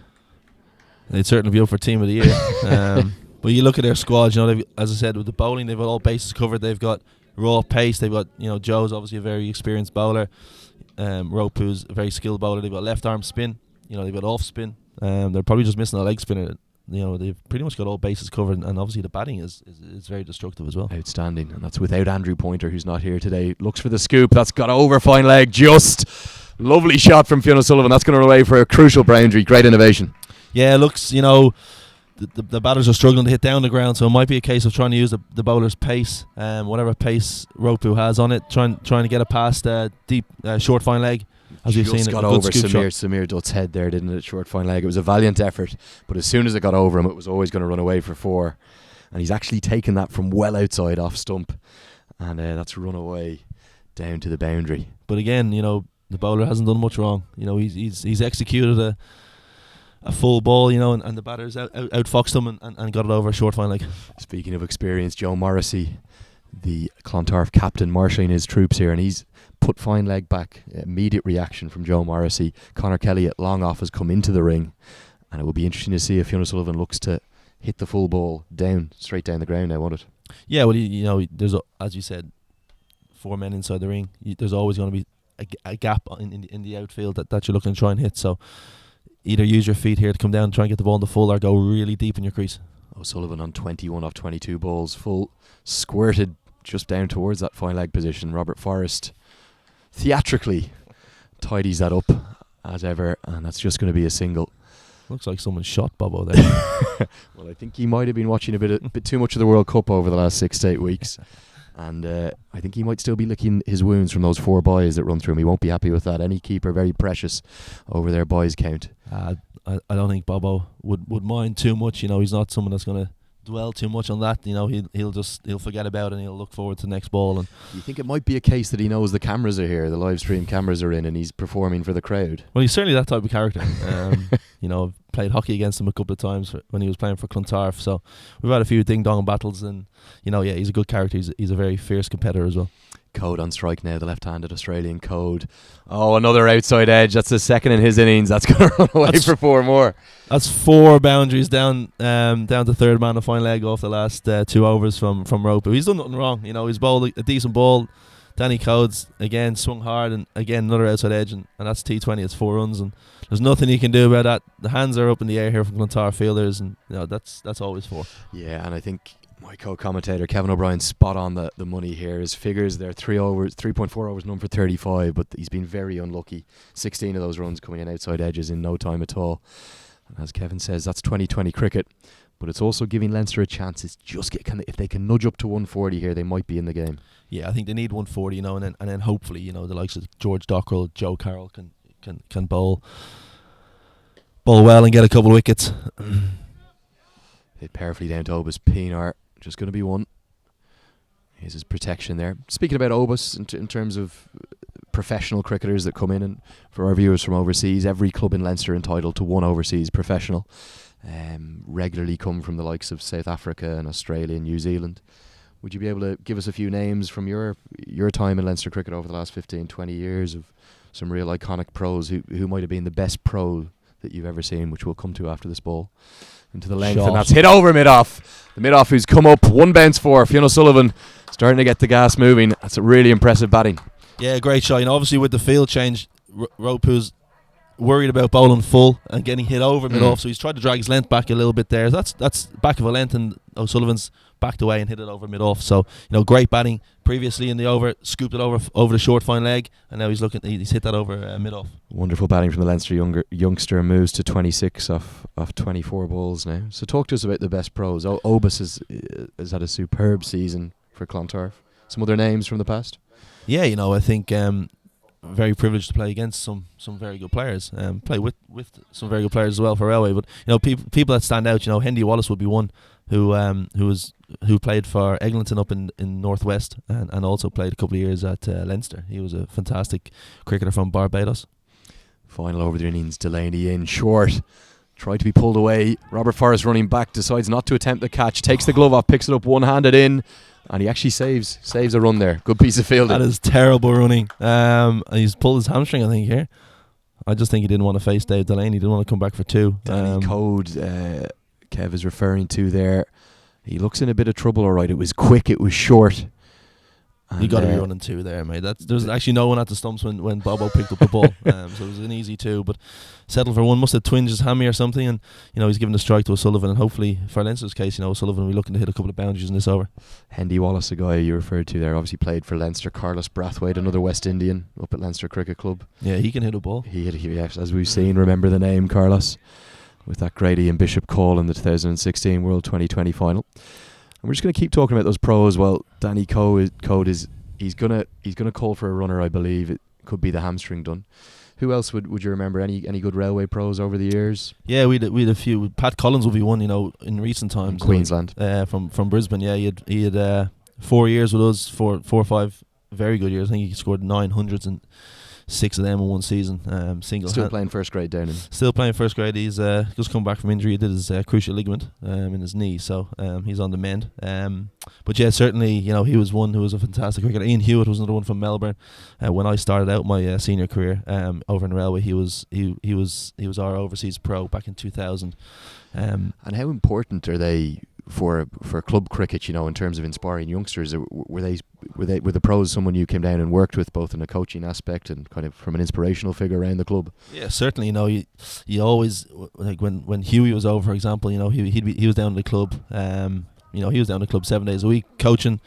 Myself, Kenny Carroll, Conor Mullen, and others, So, the overseas pro is a crucial aspect of club cricket. Obviously on the field, his performances, but more importantly off the field, he's coaching the younger generation, the next generation, and also if he's a good guy as well, which majority of them are when they come over. They come over and they get involved with the club, the atmosphere around the system, and it's hugely beneficial for young guys and girls growing up, having someone there that you can bounce off. Obviously the regulations changed in Leinster cricket to ease them, so first class players can come in and out as well, and I think that's something we've seen of benefit to the league. You look at someone like Malcolm Nofal from Wellington, Alex Ridley here in Pembroke, both first class cricketers from New Zealand, and that's just raising the standard of the club cricket, isn't it? Yeah, certainly, and I think that's a big thing for Irish cricket going forward is trying to get our young players playing at a higher standard against better cricketers on better pitches. So it's hugely beneficial to the game here and to the young kids coming through the system to have to test themselves against the likes of Obus Pienaar or Malcolm Nofal, as you said. So they're only going to become better cricketers, our local guys, from playing against better players. Yep. And that's something that has benefited Irish cricket hugely over the years. Just talking about some of the greatest overseas pros in Leinster cricket history. They've been here through the years. We had a slight break in play as Danny Code looks to have possibly pulled a hamstring. So Danny Code has called for a runner, and he's going to have Monil Patel come in and run for him. There is only 5 balls left in the innings, but nice to see good spirit of cricket on show there from Clontarf. Happy to assist Leinster by letting the runner in. Always good to have a good bit of spirit in the game. It's one of the things that makes our sport so special, Kev, isn't it? Well, it's a gentleman's game as Dave Delaney comes in again. Good length. Hit away down to third man. Taken. Superb catch. I think that's Sharif Al-Islam down at third man, and that is a wonderful catch.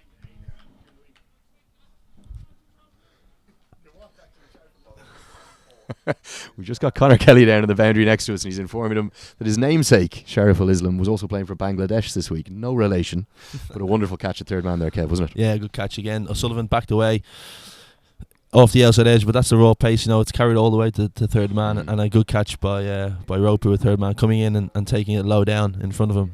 So third man's really become a wicket taking position, hasn't it, in a funny way, with those top edges flying down. Yeah, and usually, sometimes you see one of the best fielders down at third man, especially if you've got a bit of raw pace in your team. The ball's more than likely going to get slashed away to third man. So you stick the guy down there who's got good hands and who's quick off the mark. And obviously seen a good catch there by Sharif Al-Islam. Good little innings though from Fionn O'Sullivan, 26. And certainly maybe one to watch for the future. Yeah, certainly he accelerated nicely. Got a little bit stuck in the kind of middle period of the innings against the spin, but maybe that's something for him to work on in the off season going forward. But yeah, certainly he can hit a ball. We saw him back away and hit the previous over mid off. So yeah, he's obviously a talent for Leinster. Just 4 balls remain in the innings. David Delaney with the hugely impressive figures of 2 for 14 here. The batsman did switch, so it's going to be the injured Danny Code on strike, who is struggling with, I'm not sure, I think it might be his right hamstring. And he's on strike, the left-handed Code, as Delaney comes in. Length delivery, quick. The runners are going to scamper through. Bobbles hit them, big appeal, given. Sensational work, Robert Forrest. And the runner, as ever, causes a run out. Mayhem. But looked like they were slow off the mark there. I'm not sure if there was a no call in there. The thing that's the thing with a runner, you got 3 people, who's calling who's calling the single, and ultimately he's been short there of his ground, and a good bit of fielding by Robert Forrest. And the batsman there run out without facing a ball. That is not what you want in a cup semi-final. Danny Code hobbling around. It's affected the momentum of the innings, this injury as well, hasn't it?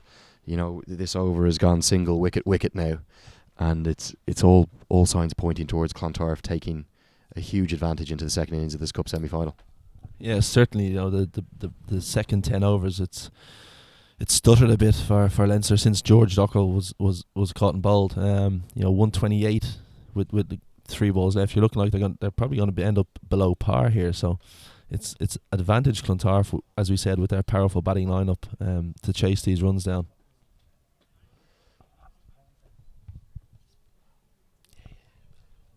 The new man to the wicket, Bilal Azhar, primarily known as a left-arm seamer, but a decent batter down the order as well. And just the 3 balls left in the innings for him to make an impact and try and get this Leinster Cricket Club total up over 130. I'm just going to read you one tweet, Kev. I never thought I'd mention this name on a Cricket Leinster live stream, but Piers Morgan yesterday was at the Middlesex Surrey game, and he tweeted, "Just watch Paul Stirling bludgeon 109 off 58 balls for Middlesex. I think he's now my favourite cricketer to watch in the entire world. Such a great entertainer." That's high praise indeed, isn't it? Full. Just going to be one down to fine. Like, high praise, Kev. Yeah, well, Piers Morgan was a big fan of Kevin Peterson. Now he obviously switched his allegiance to Paul Stirling. So, yeah, listen, we all know how good Stirlo is. I didn't see the innings yesterday, but 100 in a T20 game is a great achievement, and hopefully he can continue that form into our tri-series against Afghanistan now, starting on the 20th of August, because he's such a crucial player for us. I watched the highlights after I got back after the Kid Insurance's Women's Senior Cup final last night, and it was sensational striking of the highest order. And I think, as Piers Morgan said, there's probably not a better ball striker in world cricket when he gets going than Paul Stirling. So we're lucky to have him. We're lucky to have a young cricketer like David Delaney on show here. He goes short. Danny Code did not fancy that. Carnage as they run through for a single. Bobo Forrest looks for the run out. The runner at point, not square leg, scampered through. Danny Code stopped the ball with his foot. It's all happening, and it's resulted in 1 by. Again, it's mayhem. I think the Clontarf fielders were appealing for obstruction of the field there. I was like, but anyway, he got it by 130 for 7 with 1 ball left.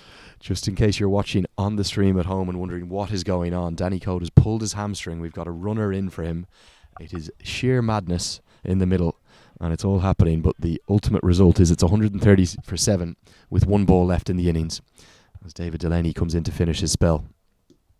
Hit on the pad. That's just going to be a leg by. Outstanding, first-class, fast bowling from David Delaney. Great spell. Finished off 2 overs from the far end. I think they only maybe went for 5 or 6 runs, and that's absolutely crucial as a captain. If you've got 2 for 15 off 4 overs, you can bank Dave Delaney's 4 overs, not going for more than 5, 6 and over. That's crucial in T20. That's as good a spell of bowling as you will see from a young cricketer, and that's left us with a batting card here from Leinster of 131 for 7 from their 20 overs. We won't talk you through it there, but the graphics are on screen and we'll show you the bowling figures. We're going to come back and join you in about 10 minutes time, as Clontarf will need 132 to progress to the Alan Murray final. Thank you, Kev.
Welcome back to Pembroke Cricket Club. You're joined by Andrew Leonard, and delighted to have in the box next to me former Irish cricket captain D.A. Alan Lewis. Alan, how are you this afternoon or this morning? I'm very, very good this morning. Fantastic day. Again, set up beautifully here in Pembroke. Whether Leinster have enough, I think early wickets is going to be the key for them. And they have a bowling attack that can do it. Very underestimated bowling attack in my opinion, opening up. And it is the LHK Insurance Alan Murray Cup Finals Day, and 4 teams here today, 3 matches, and it's just going to produce 1 trophy winner. It's an intense day. Obviously you're here with your YMCA hat on today as the head coach of the side this afternoon. Who will you be playing in the final, Alan? Well, if it goes to form, I would think, logically looking at it here, it would be Clontarf. Their strength and depth is enormous. However, I think the game will realistically here be won and lost in the 10 overs that we do in this particular passage of play. And I think you're spot on, Alan. We've got 131 runs on the board from Leinster. They're not going to be happy with that total, but as you say, they have the bowling attack. Bilal Azhar is going to open up the bowling with left arm seam. We've got the high quality international spin of George Dockrell. We'll have Joe Carroll as well, and the Mackay brothers, Ewan and Craig. So every chance we could see either side win this, but certainly at the moment Clontarf are ahead. Well, Bilal is a very underrated bowler as far as I'm concerned. He's really What does he good do with the ball, skills. He generally brings it back into you. As a right-hander. Sam Curran brings it into you, which is the most difficult for any left-arm bowler that you face. Anyone who's bringing it back into you, you don't really know where your off stump is. So that'll be the challenge here for Conor Kelly. And it's going to be 2 right-handers he'll be bowling to, with Conor Kelly on strike and Bill Coughlin at the non-striker's end. Just pulled off his hip, straight to fine leg, well fielded. Well, it was quite funny. I watched Conor Kelly down here playing in a T20 against Pembroke. This was the Leinster Cup semi-final that was reduced to 22 overs. Played beautifully. Played absolutely beautifully. Shots that I didn't honestly think that he had. And of course opens up in this format of the game for Clontarf. Very underrated cricketer, Conor Kelly. Former Irish under-19 international Conor Kelly, short, pulled away. There is a deep backward square, and he's going to tidy up. That'll just be 1 run as it comes in. We had Kevin O'Brien on just before you, Alan, and he was talking about how he didn't feel... I'm just going to interrupt myself there, because that was in fact a no ball for the front foot, and it's been indicated a free hit. But Kevin thought that Conor didn't quite make use of his talent. He could have gone and played at a higher level. I've no doubt about that, and I spoke to him long and hard about that sort of thing. And, you know, to be perfectly frank with you, the guy facing now would also be the same. Billy Coughlin, hugely talented cricketer, and perhaps, you know, could have gone a lot higher than he did. Obviously, he represented the Lightning, and represented the Lightning well. If you look at his statistics in all formats of the game, they're strong. But probably, you know, there's certain players who just simply, you know, sometimes don't want it. We have one in our own team, James Parkinson, wonderful cricketer, most natural cricketer you'll ever see, as far as I'm concerned, consistently. But just happy. Free hit for Coughlin. Short, pulled away. Going to be 1 bounce 4. That's the dream start to your innings. A free hit, and he just works that off his hip. Well, not the place to be bowling for Bilal there. Free hit. You had to try and get that full, and that's meat and drink to someone of Billy Coughlin's ability. Have you ever had that in your career, Alan? Your first ball, you've gone to bed early, you've prepared well, and your first ball's a free hit? No, I can't say I have, because there was no free hits in my day, Len Dog, I have to say. It's a great rule in the modern game. Any no ball, of course, a free hit. As Bilal Azhar comes in again. Fine leg, getting it working over early. Just going to be 1 this time. The 2020 format, Alan, it's not your favourite of the 3 formats, but today you're really looking for a big performance from your YM boys, I'd say. Yeah, very much so. Like, obviously, throughout the competition, we won 5 out of 6. So, you know, in terms of T20 form, and again, T20 form is about your key players performing, and that's something that has happened. Bilal into Kelly. Kelly looking for aggression down the track. Bilal Azhar lets out a roar. That must have been very close to clipping the stumps. Absolutely. Conor Kelly giving himself a little bit of room.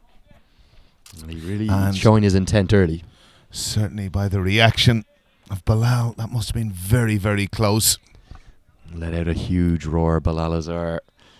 I think he is getting the ball to talk early in his innings as he comes in again here. Down the leg side this time.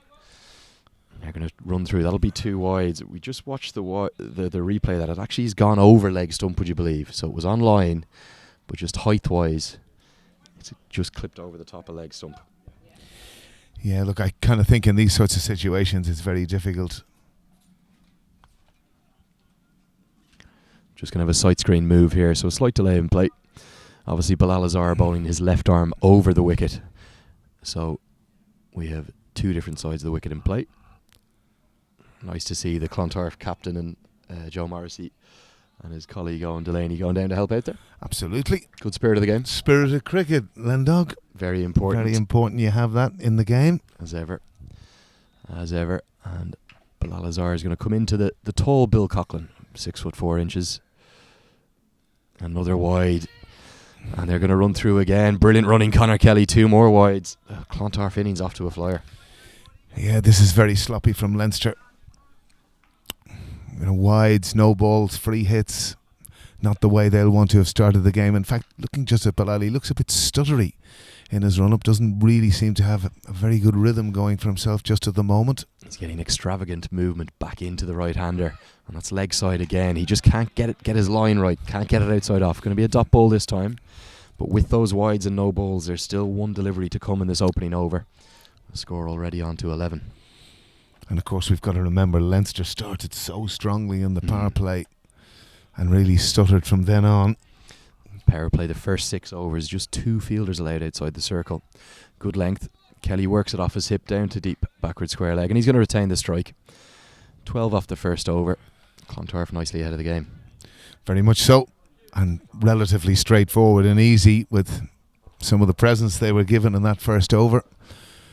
Alan, do you mind if I ask you about your movements yesterday? You were down in Oak Hill in the beautiful, stunning setting of Oak Hill Cricket Ground in Wicklow. Ireland Wolves against Bangladesh A. Tell me about the day.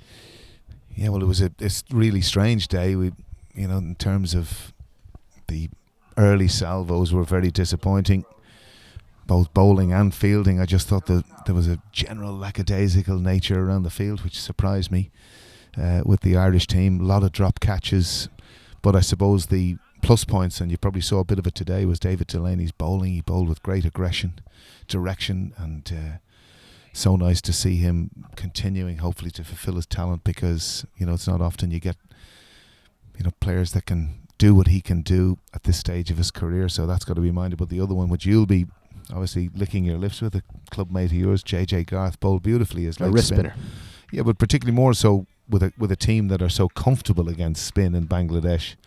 But he bowled really tidily 10 overs, and without a degree of luck, he beat the bat with a reasonable amount of regularity, but bowled a great length. And yeah, a lot of talented cricketers in that Wolves setup. And we're going to have Joe Carroll to open the bowling from the Sandymount end, and he's going to come in with his seam. So Conor Kelly, short, no run there to George Dockrell. The Wolves setup is something you're pleased with, pleased to see them playing more often? Oh, very much so. I think you've got to try and keep playing that level of cricket. It's just to get the blend, and this is going to be the next part of, I suppose, our development, this balance between your club cricket and your representative cricket for the players that are playing, the ones on view here today. Carroll into Kelly, hit down the ground into the air. It's going to clear long off, and it's going to bounce once and run away for 4. Glorious shot from Conor Kelly. That's a great shot from Conor Kelly, and this is something I was talking about, that type of hitting, lovely straight left elbow, taking the ball away easily, but the great thing was his follow through there. He's committed, totally committed to the shot, and it's amazing when you do actually commit to the shot where it can get you. So it's so inviting with mid-off and mid-on up. He held his shape beautifully there, didn't he? Joe Didn't try to overhit it. No. And that was the key to that shot. Carroll coming in at a good pace. A bit more effort into that one. It's going to run through for a bye. Sloppy to start with from Leinster. Yeah, I don't necessarily know have we got who would normally be keeping her, because Danny Code is obviously off the field with an injury. He has kept wicket, so again it does look rather sloppy behind the stumps, and they're gifts really. I think that's Saqib Bahadur keeping wicket. So he's obviously, as Alan Lewis correctly points out, he's filling the role as wicketkeeper rather than there being their permanent wicketkeeper with Danny Code. Obviously, unfortunately, pulling his right hamstring there in the in the final over of the Leinster batting innings. So you'd have to think he probably won't be able to play the final if Leinster can get there either. Carroll into Coughlin. No run there. Interesting field here. Obviously the defending of it from Joe Carroll is square of the wicket, deep square leg, and sweeper on the offside. The two fielders, of course, in this power play out, so it will be important that Joe Carroll keeps his length as disciplined as he can. Back of a length really is what he's going to strive for. Billy Coughlin, a really good driver of the ball. Carroll in onto the leg side, just clipped off his legs. But again, that's where the protection is. You'd probably call that a shovel, Lenny, would you? A little bit of a shovel. A little bit of a shovel, a Lenny shovel. I don't think I'm renowned for my own shoveling with the batting, more renowned for my ducks. But that's been worked out to deep square leg as the dart goes by south side. Passage dart heading down towards Brayer Greystones there, which you'll see in our live pictures. I promised our audience today, Lenny, that we wouldn't get talking about leg spin. I know you get a little bit you get a bit giddy. I am fond of my wrist spin, of course, and as that's just clipped into the offside, just going to dash through for a quick single. Not sure whether we'll see any leg spin today, though, Alan. Will we? We've seen some lovely off spin, some left arm off spin from Obus Pinar. We're going to have George Dockrell's left arm orthodox as well. And we saw Samir Dutt earlier. Maybe John Anderson might be the only one who might bowl a few leg breaks today. He tends to in T20 cricket, John Anderson, and he doesn't have what you call the wrong one. He tends, but he can spin the leg. He can spin the leg break a lot. That's what we want to see our young spinners doing, turning the ball and being encouraged to turn the ball. And we see what a crucial role those wrist spinners play in 2020 cricket. We spoke about this during the T20 festival, Alan. The top 5 bowlers in the ICC T20 rankings, all wrist spinners. And we'll see a bit more orthodox spin today with your own club YMCA. Who will that be? That'll be Harry Tector, Avril Shukla bowling the spin. Well, Avril won't be playing today. I think the other option, obviously, Simi Singh is missing with a shoulder injury. So the only other one who has done a role for us in T20 is Oliver Gunning. Can bowl reasonable offies, so certainly in the T20 format he could be. But of course you are going to miss the other one, which you haven't mentioned, and he's got great promises. Mitchell Thompson has done well since he's come back. Azar in for his second over, short, pulled away, hit powerfully by Conor Kelly. Meat and drink, 4 more. Yeah, very unlike.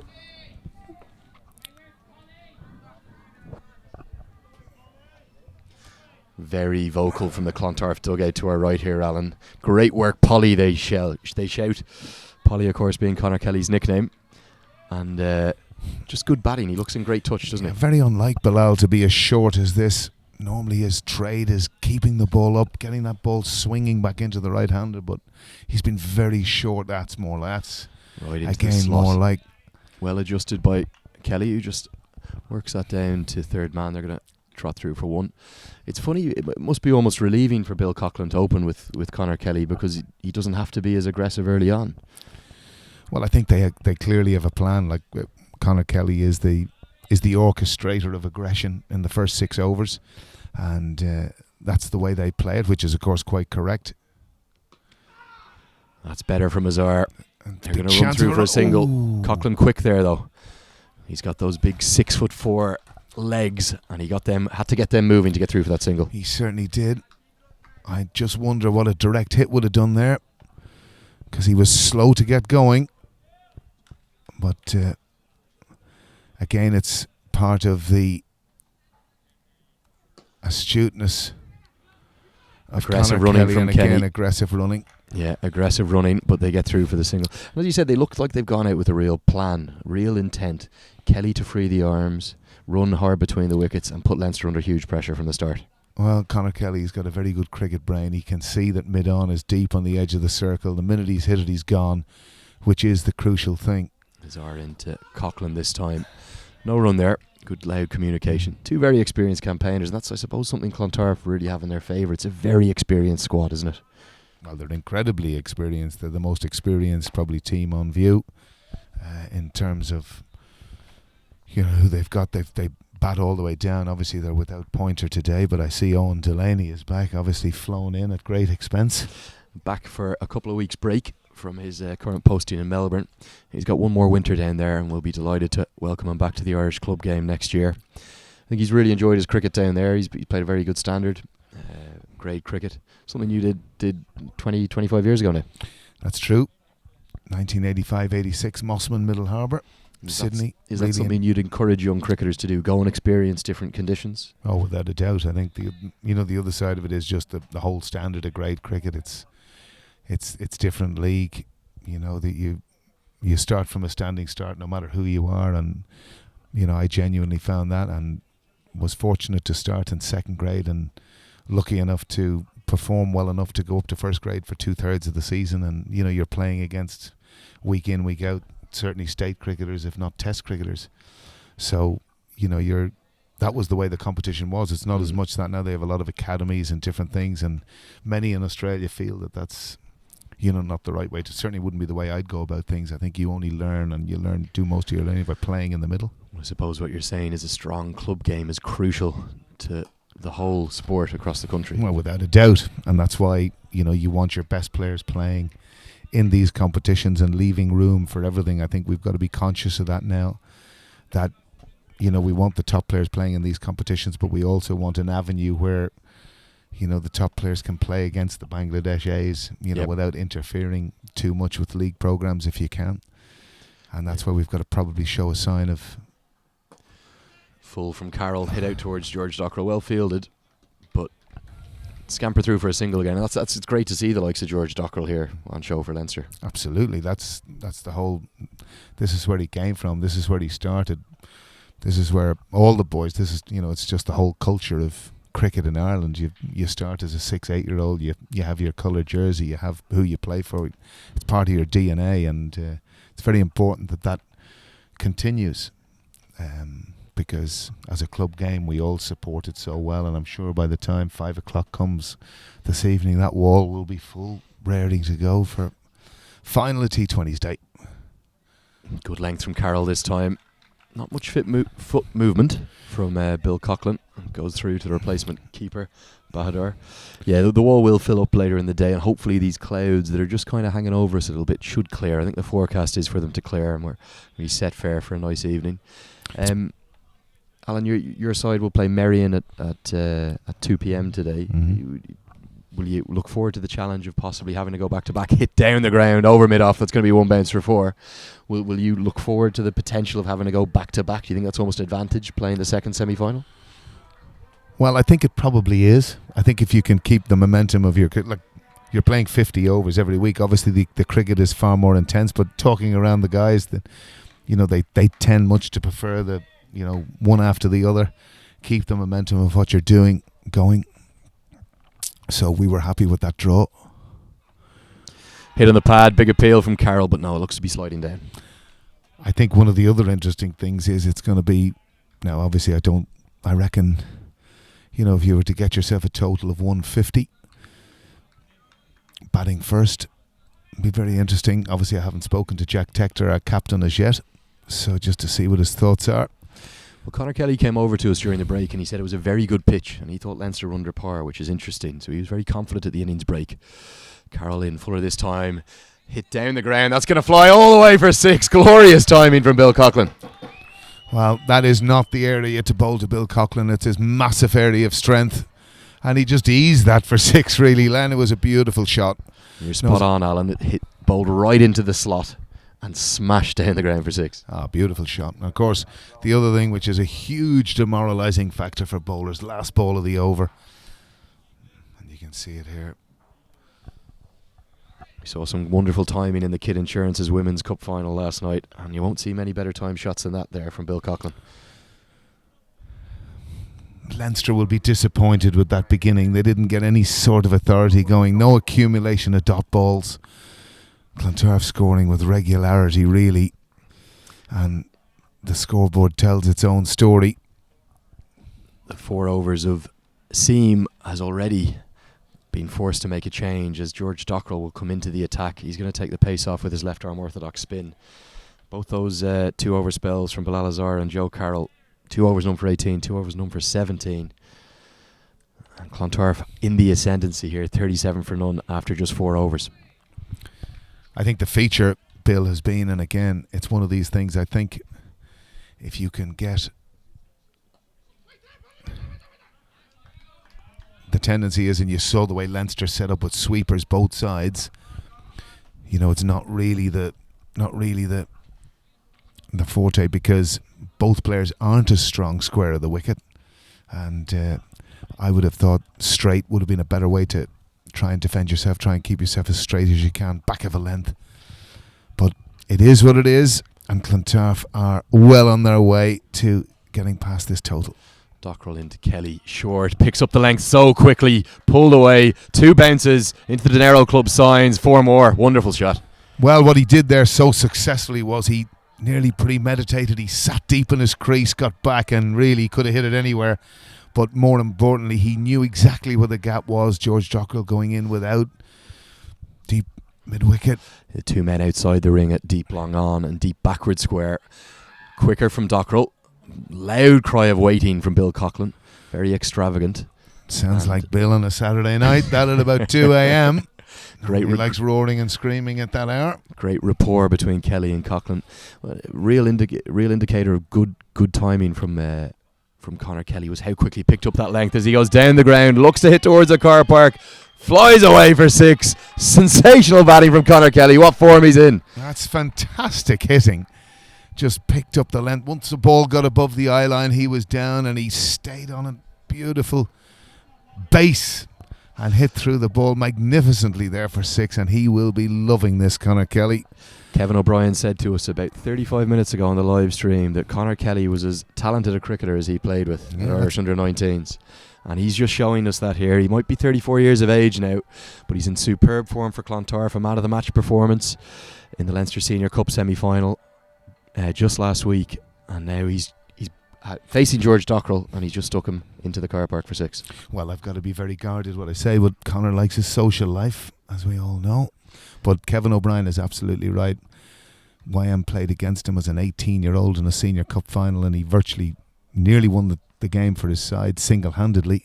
Of course, playing for CYM at the time, now Terranure. And that's another interesting piece, that if you think of the number of CYM and Terranure players that are playing at other clubs now, what a team they might have been. Conor, of It's course, a factory of youth cricket. Conor, of course, spent some time at Phoenix Cricket Club before moving on to Clontarf. Short again from Dockrell. Kelly picks that length up so quickly, hammered away for 4. Sensational batting from Conor Kelly. We can't say it strongly enough. Just so clever, really. Again, he just sat back, picked up the length incredibly quickly, got back in his crease, and again, in any of these situations, particularly in the power play, you're going to have vacant areas, and he has exploited them brilliantly here this morning. 3 dots in that over, but also 3 boundaries. So George Dockrell, 1 over, none for 16, and we see there just how quickly Kelly picks up that length, and that is really sensational batting, dismissive of the Irish international. That's a fair word for it, and that's what it was. Largely dismissive is absolutely right. We're going to have another change of bowling. Joe Carroll's 2 overs has come off, and it's going to be Ewan Mackay. It's a successful season so far for Leinster seconds. Lots of wickets down in the 2s. But it'll just be interesting to see how he goes here. He's proved expensive at times with the seconds, but he has taken wickets, and that's what Leinster need right now. They need a wicket, don't they? Oh, without a shadow of a doubt. Hard to see where it's going to come from, as you say. Ground staff have produced what seems to be a belter of a pitch here, and with being 51 after 5 overs, Clontarf well on their way, so Ewan Mackay will definitely be needing wickets here. Of that there is no doubt. Still an over to go, of course, in the power play. I don't know why I was going to ask you, Lenny, like in terms of splits of fields, I think once you go 5-4 in the power play, you're really struggling. They are 5-4 at the moment, short. Big appeal from Point, but that's signalled wide. A real loosener from Mackay. And Bill Coughlin will be disappointed not to have hammered that away for 4. Well, it was actually nearly hard to latch onto it. It was kind of so wide down the leg side. It's the sort of ball you wouldn't be expecting. Comes Mackay again. That's a better length. Just outside off.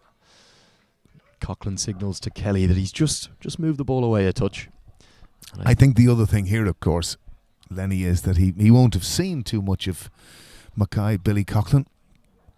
Obviously, most of his cricket being played in the 2s.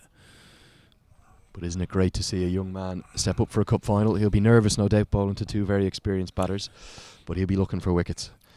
He certainly will. Trying to make a name for himself at first team level. Just a change in the field here, as Alan alluded to. It is the last over the power play, so the last over with two men only allowed outside the circle. So long off comes up, and deep. It's actually more like a deep cow corner than a deep mid wicket. Goes back, so the two men outside the circle, deep cover and deep cow corner. Short, inside edge, unlucky. It's going to run away, but a good piece of fielding there. And that's going to save 4, and they'll come through for 2. Good work in the field, Alan. That's a fantastic piece of work in the field. I was just about to ask you the question, Len. If there was a fielder you were going to get shifted to the offside, who would it be? Well, with the 5-4 field, I suppose it's difficult to say, but you'd probably pull square leg across and ask him to bowl more outside off stump into that 5th stump line. But he's on his hip again. That one straight to fine leg. Conor Kelly very quick. They're going to run through for 1. Can you see any way Leinster can get back into this game without wickets? Not really. I think they're going to need a lot of wickets, and they're going to need a lot of wickets quickly. I think that was the other thing I'm just looking at there, is the more within the youngsters is the anticipation. 45, very static, not walking in. It's a place you can really build pressure. Look, static there and coming in. Kelly's so in control there. Just worked into the offside to that deep cover sweeper, which is George Dockrell for 1. Would you be surprised? We know George is a high quality fielder. Would you be surprised to see him in the deep? Would you not rather have his experience in the ring really geeing the troops up? Well, I suppose his skipper is Gareth Delaney. He's there at extra cover. And again, one of the funny things looking at Gareth was Bill Coughlin very animated with his calling between the wickets, trying to encourage Kelly for 2. Here for the fantastic Interprovincial Championship. And one of the things that did really surprise me was Gareth Delaney's fielding, which was absolutely outstanding over the 3 days. Just had a great comfort with the ball in his hands, and obviously in marshalling the troops, he's there. It's a bit of respite for George. Pulled high into the air, down towards deep cow corner. Taken, that's the first wicket. Mackay makes the breakthrough, crucial. Odd shot that from Conor Kelly, really. He kind of half hit it. I can clearly see he's disappointed with himself there, because I think he could have given that a hell of a lot more tonic. And it was Joe Carroll with the catch in the deep, and as you said, that was the man. That was the change in fielding placement. Long off had just come back up into the ring to mid off, allowing the protection on the leg side, and he couldn't have picked him out any better. It went straight down Carroll's throat, Alan, didn't it? Well, straight down his throat. But as far as this game is concerned, Conor Kelly's done his job. He's got his runs quickly. That's what his side wanted, and he did it magnificently. 29 for him. So just as we talked that the only way Leinster could get back into this semi-final is with wickets, Mackay provides that. A little golden arm, short of a length, tried to be hammered away, pulled away into the deep, but Joe Carroll was there, and that could change the game. Just at the end of the power play, 57 for 1. Well, of course, Kelly goes and vintage Pienaar comes in. He's been in fantastic form all season. South African Obus Pienaar. Just having a look at the scorecard there. The very interesting statistic is that after 6 overs of the Leinster batting innings, they were 57 for 1. Wow. And Clontarf are now 57 for 1. So the game could be right in the balance. Well, I think the only thing is when you look at that Clontarf changing and when you look at what has to come, and I think that in terms of firepower is the difference. You spoke about it earlier, Lenny. The experience that's in this Clontarf side is huge. Even taking the fact that Pointer isn't here. Obviously former international, apparently away. A family event we hear in the UK. So perhaps maybe even the christening of Stuart's child, I don't know. Super club cricketer and international cricketer, of course, Andrew Pointer. His brother Stuart, wicket keeping for Ireland at times and doing so successfully for Durham as well, where he's up with Barry McCarthy, another Irish international. George Dockrell is going to continue. He was harshly treated by Kelly in that first over, but Kelly's out, so he's going to come into Pienaar, and Pienaar's away first ball for 1.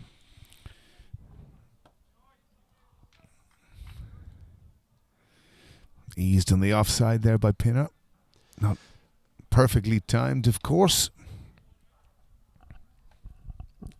Dockrell into Coughlin this time. Coughlin looks for the late cut. straight to the man there. Just sort of a hybrid between a backward point and a 45. A short third man, really, isn't he? Interesting position. Absolutely. I think this is another, in terms of trying to build pressure. Dockrell in, dot ball, and that's what he's going to be looking to do. He's going to look to dot it up. It's amazing how you see the run rate change from the power play to the non-power play overs, isn't it? Absolutely. And I think once you see any sort of... Short this time, and just as we said that, Coughlin smashed that into the gardens. That's flown for 6. Wonderful batting from Billy Coughlin. I'm afraid that could have been hit anywhere in the park. Short ball, and absolutely murdered into the gardens here in the Brook. And there'll only be one man finding that. That'll be Wild Bill. But whether that happens today or not, I do not know. And as we see, they're going to be going into the gardens here at Park Avenue to retrieve that. George Dockrell will be very disappointed with that delivery, won't he? Wild is like a sniffer dog on cricket balls. We do have Bill Dwyer, a local man with lots of talent, who gets into the gardens to retrieve those first. But George will be very disappointed with that delivery, won't he? He certainly will. Not the type of delivery, having bowled certainly 2 dot balls, if not 3. And very, very loose delivery that. And Bill Coughlin didn't need a second invitation there. And there's no worse feeling as a spinner. It's a feeling obviously I'm used to myself. When you drop one down, it goes into the gardens, and the umpire's got to go and get the replacement ball. The whole game holds up, and it just adds to your nerves for your next delivery as a spinner. Where does your mind go, Lenny, when you drop one that short? You're just, and you just get pucked into the gardens. Where are you? Where's your mind? Certainly something as a spinner when you're younger it would have really played in your mind, and I think as you get older you just try to stay positive and you just try to remain remembering why you're out there and try to remember you're trying to enjoy yourself, and just go back to the thoughts of those good deliveries you've bowled over the years, like some I might have bowled to you in my career. I knew that would come up. I knew you were trying to burgle in there. Driven past the extra cover there, Joe Carroll. They're going to trot through for 2. But yeah, look, that's what you have as a spinner. You've good days, no different as a batter. You've good days and your bad days. And I suppose they're somewhat accentuated. If you're slower through the air, you tend to get punished more when you bowl a bad delivery. But if you get hit for 6s, as long as you're taking wickets, you don't mind that. And that's what we want to encourage spinners to do. Get the ball up above the eye line, turn it, and really thrive in their spin bowling. And it's good to see so many young spinners. You've referred to JJ Garth, you've Mitchell Thompson there in YMCA.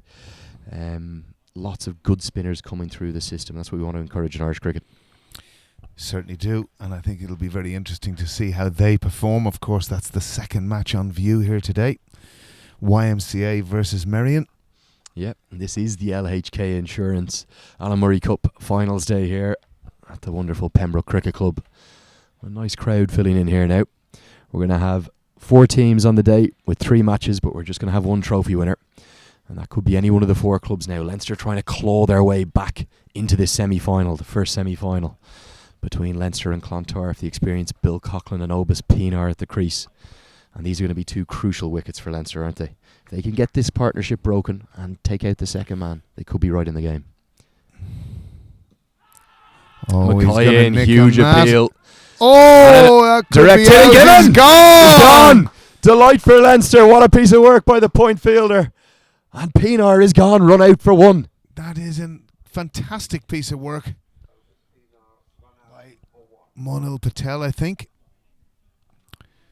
And he is gone for 1, and that is a huge wicket. How many times do we see that in cricket? The LBW appeal has distracted the batsman, and he's looking back at the first umpire. Point was in, swooped in, picked it up one-handed, threw down the stumps, and the square leg umpires ended up giving him out, run out very much correctly. Well, it's the one thing. Anticipation in those areas are the biggest thing you look for or strive for as a coach. And yeah, he was definitely out. We've just seen a replay here on our screens in front of us. Great delight. They know the importance of that wicket. Obus Pienaar in such fine form in all formats for Clontarf. And that is a crucial wicket. And we could have a game on here in Pembroke. Well, certainly now, if any sort of pressure can be brought to bear. But there's still a lot left in the Clontarf tank. Bobo Forrest has been playing fantastically well in T20 cricket.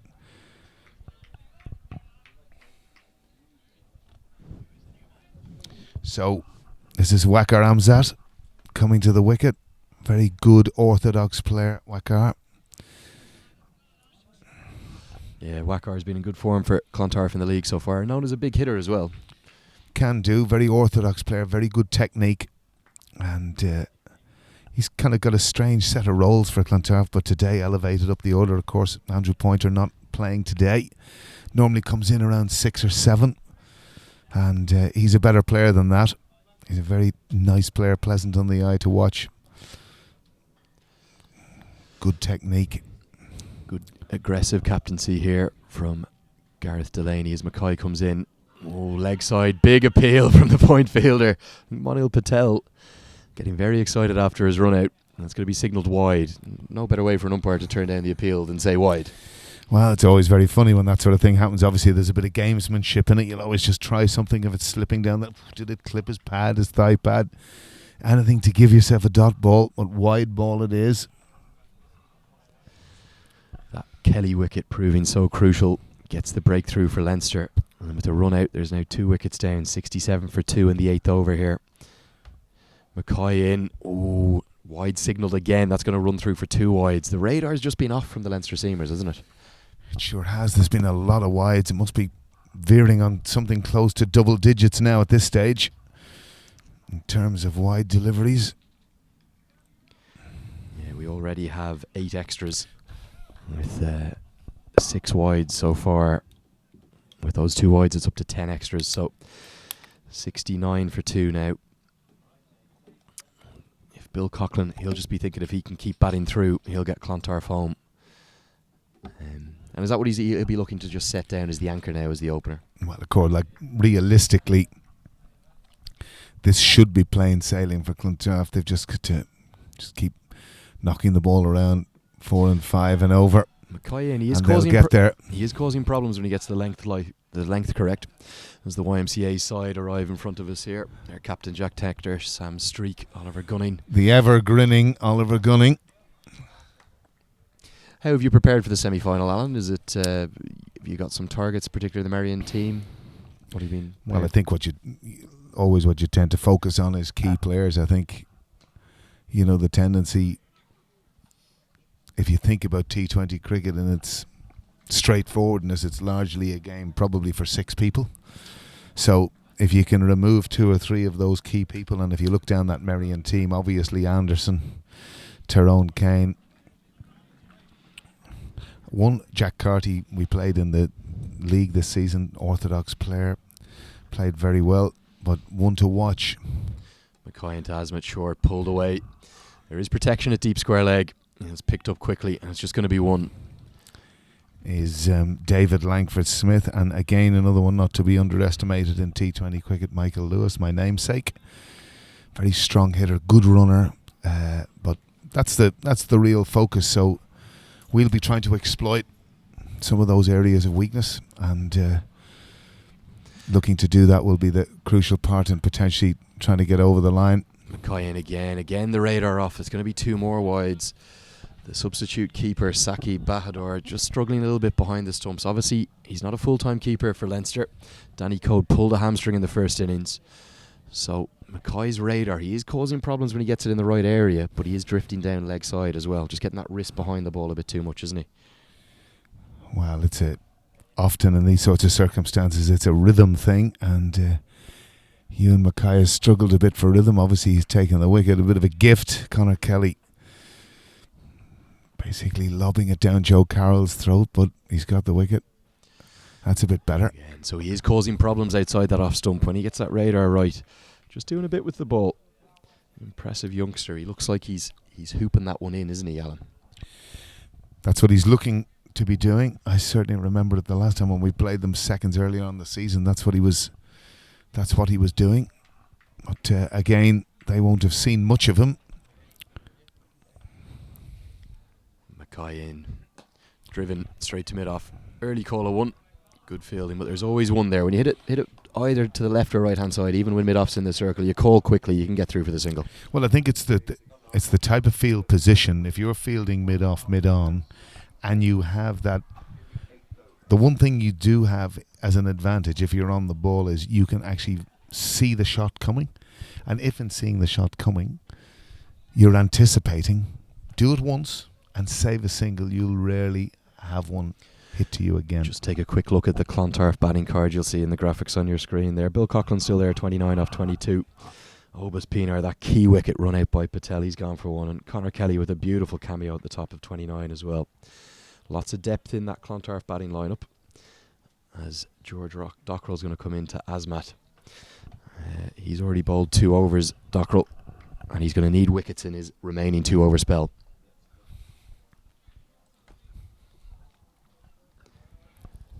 Proved expensive thus far, Dockrell. 2 overs, none for 23. What do you do as a bowler if you've been attacked early? You've got to come back with wickets, but how do you mentally go through that? What are you trying to look to do? Well, we'll just wait now. George Dockrell, again, he's looking to bowl that little bit slower here, which he hadn't done earlier. But I think you could probably see with Obas Pinar when he bowled earlier, like one was kind of lobbed up there, the other one was a medium pace. You're varying your pace, but I think if you consistently, and that's it. Sweep this time from Asmat down towards fine leg, who tidies up. That's just going to be 1. If you get it above the eye line all the time, if you're not varying it up, batsmen of this quality will just take you to the cleaners and will look to put you basically out of the ground. That's what they'll do. Dockrell into Coughlin this time. Huge appeal.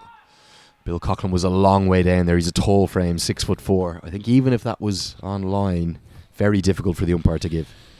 Well, you can say that, Bill, but the one thing that DRS has shown us in the international game is, particularly with spinners, often it's not going over the top of the stumps. Did strike Coughlin high though, that one. Well, you're not really speaking in the spinners union there. I'm trying to, just seeing the replay, it was a big appeal from Dockrell. He was disappointed, and Coughlin happy just to get off strike. Clip that out to deep cover. Just going to be the single. The replay we saw, he certainly looked close, but a big stride in probably saved Coughlin.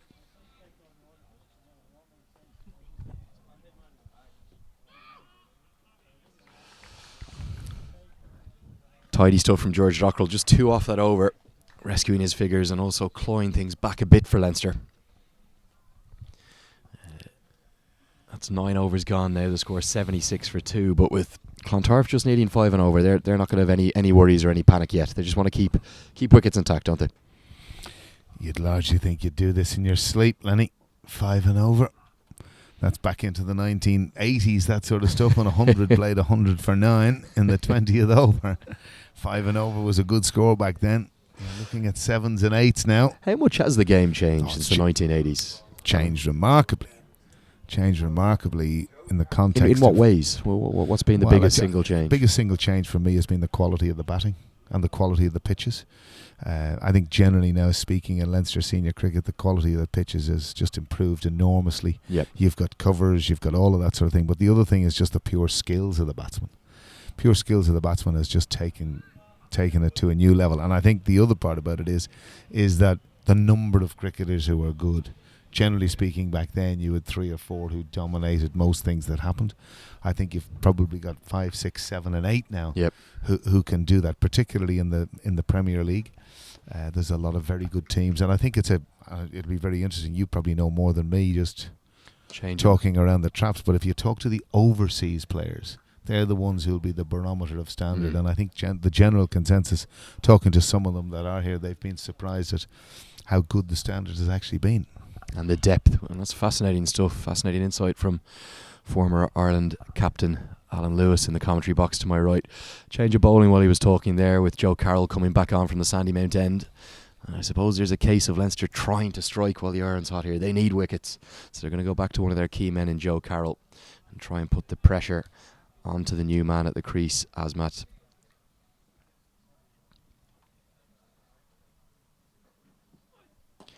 Full Yorker length, no run there. And that depth you talk about, is that something that's right across all 8 Premier League sides from what you've seen this year? I think generally speaking, yes. I think, like, if you look at the context of where the league is at after 8 or 9 games, you have the 2 top teams who have lost 3 times. The next 4 have lost 4 times. So it gives you an indication. Leinster holding up the table with only 2 wins, but people are beating one another, which tells you kind of, where the games are at. So, these next 5 league games are going to be, fantastically competitive. Yep. Hugely competitive. Mason Alexander, LHW, Financial Planning, Leinster Premier League. That's a mouthful, Len, but I like the bit at the end. We'll make sure to proud give sponsor. all of our sponsors a good mention, and they've been fantastic here at LHK Insurance Alamurray Cup Finals Day, as that's worked down to long on just for one. Bill Coughlin looks perfectly at ease in his innings here, doesn't he? Well, 5 and over for Bill. He's like wheeling a pram for Bill. This 5 and over required.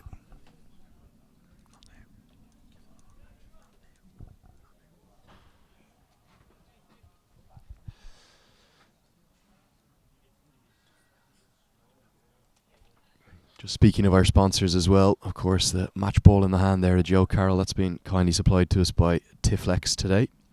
Nice to see the white ball zinging around today, Alan, isn't it? Yeah. Doesn't swing as much, they tell me, but certainly good for the viewer, isn't it? I wouldn't. It's great for the viewer. Fantastic for the viewer, the white ball. But never played with a white ball myself, Lendog. Well, I think I was a carton rouge myself. Your sort of final high-profile tournament with the ICC Trophy in 1997, Correct. which would have still been in the era of white clothes and red ball for one-day internationals. Even white headbands. Yeah. No luminous green headbands for us.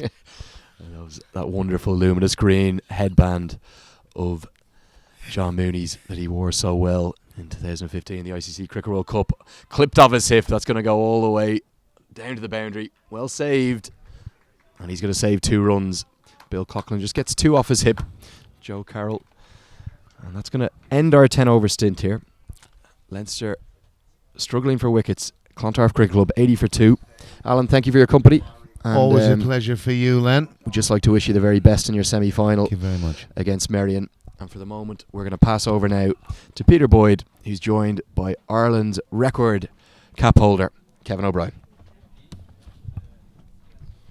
Thanks very much there to Lenny and Louis for guiding us through the first 10 overs of the chase.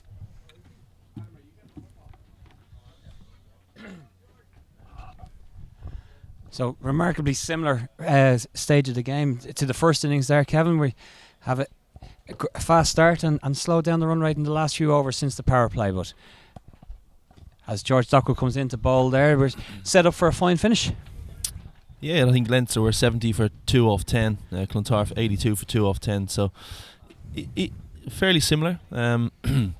Leinster are obviously going all guns blazing here. They've got the 2 best bowlers on. They need a couple of wickets, try and get a couple of wickets to bring this game as deep as they can. I think Bill Coughlin recognises that. He's kind of shifted down a couple of gears and he's just taking the singles on offer. Plenty of gaps around in the field and he's just taking the ones. As long as they keep the wickets in hand, you'd imagine that they should be fairly comfortable. Well, there's no keeping wickets in hand there as he goes down on one knee, whips it away. Fabulous shot from Bill Coughlin. 6 more to the total. Yeah, it was a little carom ball from George. He's been working on it for the last couple of weeks, adding a variation to his game. And Billy looks like Billy's picked that, and he's absolutely clubbed it over deep in the wicket for 6. And, again, making this run chase look very, very easy. I think Leinster, if they're honest with themselves, are probably 40 or 50 below par. Certainly in a good wicket here today. And one more of our Tiflex sponsored balls coming out to the middle. We're going through a few today over into the garden, but as we've said before, while Bill doing his best trying to get a few more back out, not to lose too many. He's struggling over that wall there. I think he needs to be careful. But no better man to go in and retrieve those balls than Wild Bill. And he's having a look anyway. He's been a bit circumspect, having a look before he throws the leg over that wall.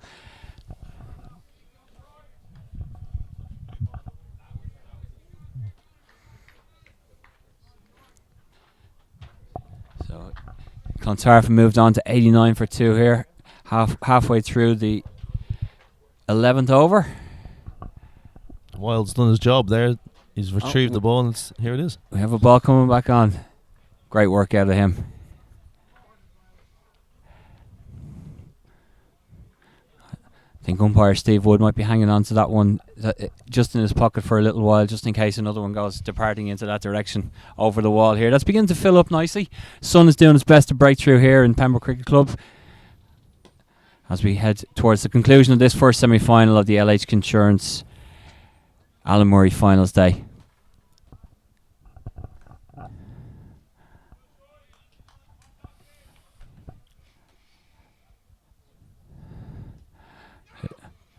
Wide signal this time.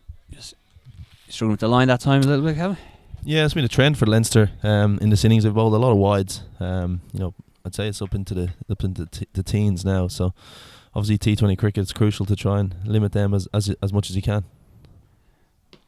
And hammered away wide of the fielder there. That's going to race away the hard outfield here all the way. Yeah, great effort in the field, but it was just for the cameras really. That was always going to go for the boundary for 4 more. Yeah, a little bit short by George. I think it might have been another Karen ball. The ball he's working on flicking out with his middle finger, just slightly short of a length, and put away by Azmat very convincingly to the deep cover boundary for 4. Tries to work it to the leg side, but well covered off there. No run off the final ball of the over. It's 95 for 2 off 10. This could be a very short commentating stint from myself and yourself, Peter. It could indeed. Well, 36 to win.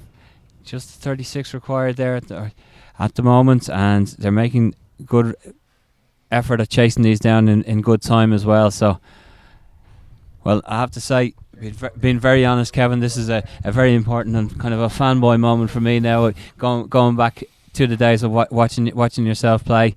And it's very, very much a pleasure to be able to sit in the commentary box with you and talk about the game and pick your brain on cricket, because it very much takes me back in a previous career. I remember sitting and not serving too many people in the pub I was working in back in 2011 and just sitting there watching the game and ignoring every customer. So it's very, Cheers, Peter. It's very much a privilege for me to be here with you, but I suppose it's one thing that we don't really do as Irish people. We don't tend to acclaim our superstars and give them too much. We tend to ignore them and just do that. That's played away, beautiful, just played away, lovely. But from Coughlin there, just eased away into the leg side. 4 more down to fine leg. Lovely shot. Well, yeah, it's something that we noticed with the Indian players when they came over here. Their fans were very much during the T20 series. They're all about acclaim and the noise that they brought when their players came to the wicket. We're a little bit more reserved in our tributes to our fans in Ireland, aren't we? Yeah, I think so. They're cricket mad, obviously, the Indians.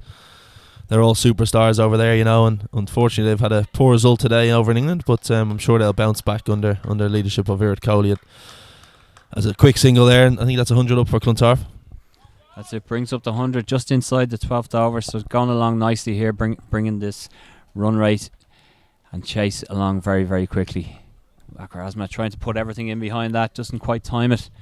Yeah, it looked like it skidded on just back of a length from Gareth Delaney. Must skid it on through to the batter, and he kind of beaten a bit from pace there. I know Gareth is bowling at the moment. Is Gareth someone that you see a little bit of yourself in as well? Kind of big strong fella that can hit the ball a long way, but he also has that bit of class as well to be able to find the gaps and hit shots as well. Yeah, he's had a very good season. I think he's the leading run scorer for Leinster in this year's T20 competition. So, he's captaining the side, which is a good responsibility for him. Obviously, George Dockrell's the league captain.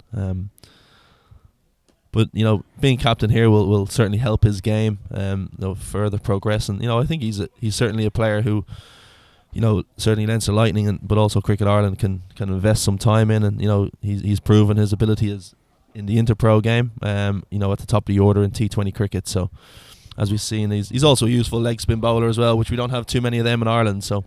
Yeah, it would be nice for him to be able to add that into his repertoire as well to bring into the game. So 100 for 2 off 12 overs, 32 runs required now just for Clontarf in this first semi-final, the LHK Insurance Alan Murray Cup. And young Tristan De Beer coming on to bowl This is a young lad. I saw him for the very first time out in the quarter-final out in North County, and a different scenario. He had a lot of runs to play with. Leinster were well ahead of the game, and he bowled really, really well. But he's going to be facing a very different circumstances, under a lot of pressure here now for a young boy coming onto bowl.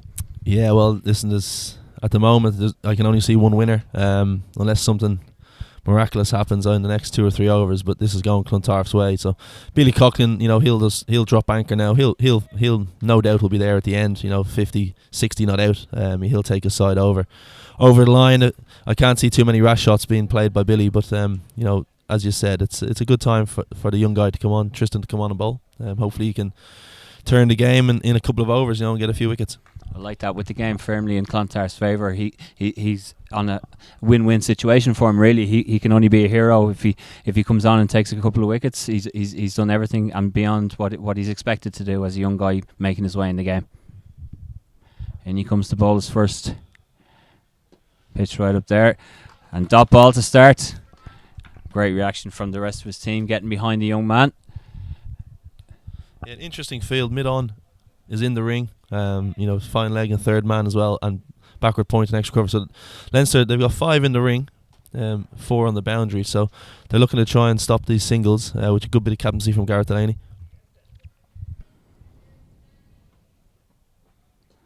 So just slipping down leg side there from Tristan, just wide signal. Yeah, another wide there. They're growing, and that's probably been the main difference between both sides. Clontarf are very disciplined with the ball. Not too many extras, whereas Leinster have 11 wides and 1 no ball at the moment. That's a full toss this time, driven away through the cover, and it 4. won't be chased down there, and it's another 4. Brings up Bill Coughlin's 50 there, and he waves his bat. Loud celebrations from the Clontarf bench. They know how important he is in bringing them home and celebrating this, what looks like a comfortable victory in the end for Clontarf in this semi-final. Yeah, could be all done and dusted in a couple of overs, but Billy Coughlin, he's like the Irish Chris Gayle. He never really gets out of second gear in the field anyway, and running between the wickets. As I said, he's sprinting, looking for 2, and he wants to strike. But obviously he has the ability to hit the big ball if he saw the last over, and he just ambles around the field. Watching him in the first innings, he very lethargic in the field, and picks up the ball and just lobs it back to the wicketkeeper. So he reminds me of Chris Gayle, but he was very happy. That little signal he gave in, just everything under control. Don't worry, lads, I have this on the boundary. In fairness, he is dealing with a nice big egg under his eye from taking a ball during the warm up earlier. So I'm sure that's. He said it. He got hit in the warm up, and before he went out the bat, he actually said it was starting to close over. So I think he's only batting with probably 1.5 eyes out there. So it's a decent innings, 50 odd off 30 pills. With one good eye. So hopefully he can get some ice on that in between the games and be fit for the final. That's flicked away fine there from Asmat, and that, as we've seen all day, this fast outfield here in Pembroke, where that races away. Bit of chirps there from Bobo, and we could hear him saying save him, but he's very loud in the tent, and as again looks like the game's all done and dusted here. So anyone who's paid attention or watched our coverage here from Pembroke of the T20 Interpro Festival or today during this game will be aware of Bobo Forrest. Even from the dugouts on the field, he's well able to get himself across on the microphones and be heard. Goes hard at that one and cuts it fine. I suppose you put everything behind it, they all go off the edge. With the pace he was going at that, it was all going to run away. Yeah, we saw it in the first innings. The batters, the Leinster batters towards the end of the innings. Ropu Islam bowled the last 2 overs, executed his skills very well, but unluckily found the edge a couple of times. They race away for 4, so they do that's indeed. T20 cricket. That's it, and everyone really, the 6 bowlers used from Leinster, and they've all really gone for a lot. And George Dockwell, the most experienced really out there, gone for 38 runs off his 4 overs. Joe Carroll up top, 23 off his 3 overs. And even Bill Al-Azhar, the opening bowler, going for 18 off his 2. It's been everyone really going around the ground. Gareth Delaney, good over, went for just 5 off his. So he'll be happy enough where it is. But they haven't really been able to build the pressure, take wickets, or build up a series of dot balls at any stage throughout the overs. So as a result, Clontarf are really easing their way towards this target. Just 7 overs remaining now, plenty of time. And that's pulled away again from Bill Coughlin. And it's well fielded in the deep this time, restricting them to just a 2. Gareth Delaney bowling his second over here. Yeah, a good bit of feeling by Joe Carroll there at deep square leg. I actually think Billy thought it was going for 4, so he didn't really run until he realised that Joe was going to pull it in and scurried back for 2. So Bill back on strike. And that's good running between them, getting the single. Good ball there delivered. We can hear Bobo Forrest all the way over here again.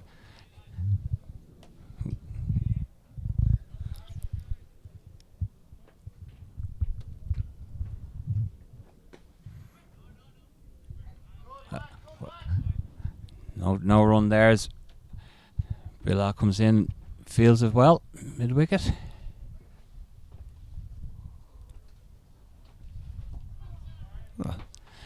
So Kevin, we're looking at here Clontarf probably going ahead and winning this and making it into the final. Who would you think is between YMCA and Merrion now in the second semi-final? Have you a favourite in that one that will meet them there? Yeah, I said yesterday, on the coverage, I think I fancy Merrion to win the competition. So I'm not going to change my decision now. I think they've got a good experienced team. They've got some match winners in their squad. Obviously, John Anderson and Dom Joyce with the bat. I like Tom Staunton with the ball. Especially in 2020 cricket, I think that he's performed very well for Leinster Lightning. So I'm going to go for Merrion to win the second semi-final, and then I'm going to go for Merrion to win it overall. Well, there you have it. The predictions are in. We'll see what happens later on this afternoon. But in this first semi-final, Clontarf just need 15 runs with 6 overs remaining. So well on top here. Bill Coughlin 54 off 37. Wakar Azmat 18 off 23.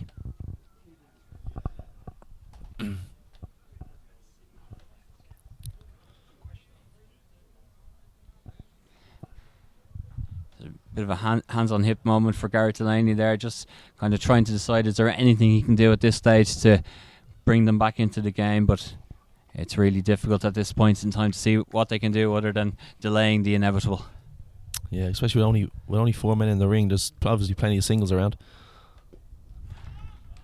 So if they listen, I think the writing's on the wall for Leinster, and they realise that. I think they're going to use these next 2 or 3 overs as to gain some experience. Keep the young guys bowling and give them some game time, and hopefully they'll learn on the job, going forward for later on in the season. And speaking about learning on the job and getting experience, you've been doing a lot of work with County Galway this season. Oh, as that one there goes away, and it's taken. Well, Bill Coughlin won't be taking Clontarf home. He just picked out the fielder there and lobbed it up straight to him. Bill Coughlin goes for 54, and Clontarf are 3 down. He'd be disappointed with that not to have seen the side home. Yeah, good bit of bowling. I think it was a slower ball and looked like it just dipped a bit on Bill. I think he was looking initially to hit it over mid-wicket. He thought it might have been a bit fuller and it just dipped slightly, so he tried to adjust his shot. And it was a good catch taken from Gareth Delaney, and that'll do the world of good for Tristan De Beer, getting the wicket, getting someone like Bill Coughlin out who has been a stalwart for Clontarf for many years. He's probably one of their best batters, if not their best batter, most consistent performer. So that's a big wicket for Tristan, and hopefully he can continue to progress his game. And as we see Bobo Forrest coming into the crease, I'm sure the decibels will be increased now in the next couple of minutes. Well, we certainly know whether there's a run or not. The calling will certainly go up. But like you say, great experience for the young lad Tristan De Beer, getting a wicket and also bowling in these types of situations and getting that experience. But as I was going to say, with County Galway and they're into the semi-finals now of the National Cup. So will you be able to be involved with them or around with them next weekend in the National Cup semis? I won't be around. Obviously. Which is unfortunate. I think they're playing at home to Limerick. So it's going to be a good day for the club. Dad's a honorary life member of County Galway Cricket Club. Played a couple of games back in the day. But yeah, I've done a little bit of work with them over the last couple of seasons. They're a small enough club with a couple of teams, but very passionate about the game. And listen, they put a lot of hard work in. All winter they're training, and it's good to see the rewards for Galway, and hopefully they can make it to the final, which will be early September, I think. Yeah, so it's a brilliant reward and guarantees with Galway playing Limerick. They're both playing in the Munster League, so guarantees a Munster side or a side playing in the Munster League into a final of a national competition. So great times. Appeal there for a caught behind, but nothing doing for Leinster there. As Clontarf still needing 15 runs to get over the line here. Plenty of time, obviously, plenty of deliveries in, but good signs here from Tristan De Beer, and he's bowling well. It looks like he's just trying to practice his Yorkers here. He's nailed 3 or 4 Yorkers this over, so obviously using the game experience to try and execute some skills. Slower ball that time, and he did well to get a hand to it. In some ways, it was dangerous. It was driven back hard from Bobo Forrest, but I think he stopped the boundary by putting his hand up there. Yeah, and he's disappointed, which I like to see. It's as a bowler, you want to try and take the cotton bowls, but listen, that was a half chance, if even maybe a quarter of a chance. But I like to see he's disappointed that he dropped it. He obviously has high standards for himself. And certainly with George Dockrell being captain Leinster, he has high standards for himself and also for his club. That's it. Get those types of things, nailing all the skills from a young age, and expecting high standards of yourself. It's only going to bring him on and get him to perform at a higher level all the way through. And it's good to see George Dockrell just having a quick word with him there, just to calm him down and explain to him, he is only learning, but there's still plenty to work on for him there. There's a field change here. They still have 5 in the ring. So third man and fine leg come into the ring and long on, long off go out. But there's still 5 in the ring. And as I say, that fine leg drops back onto the boundary.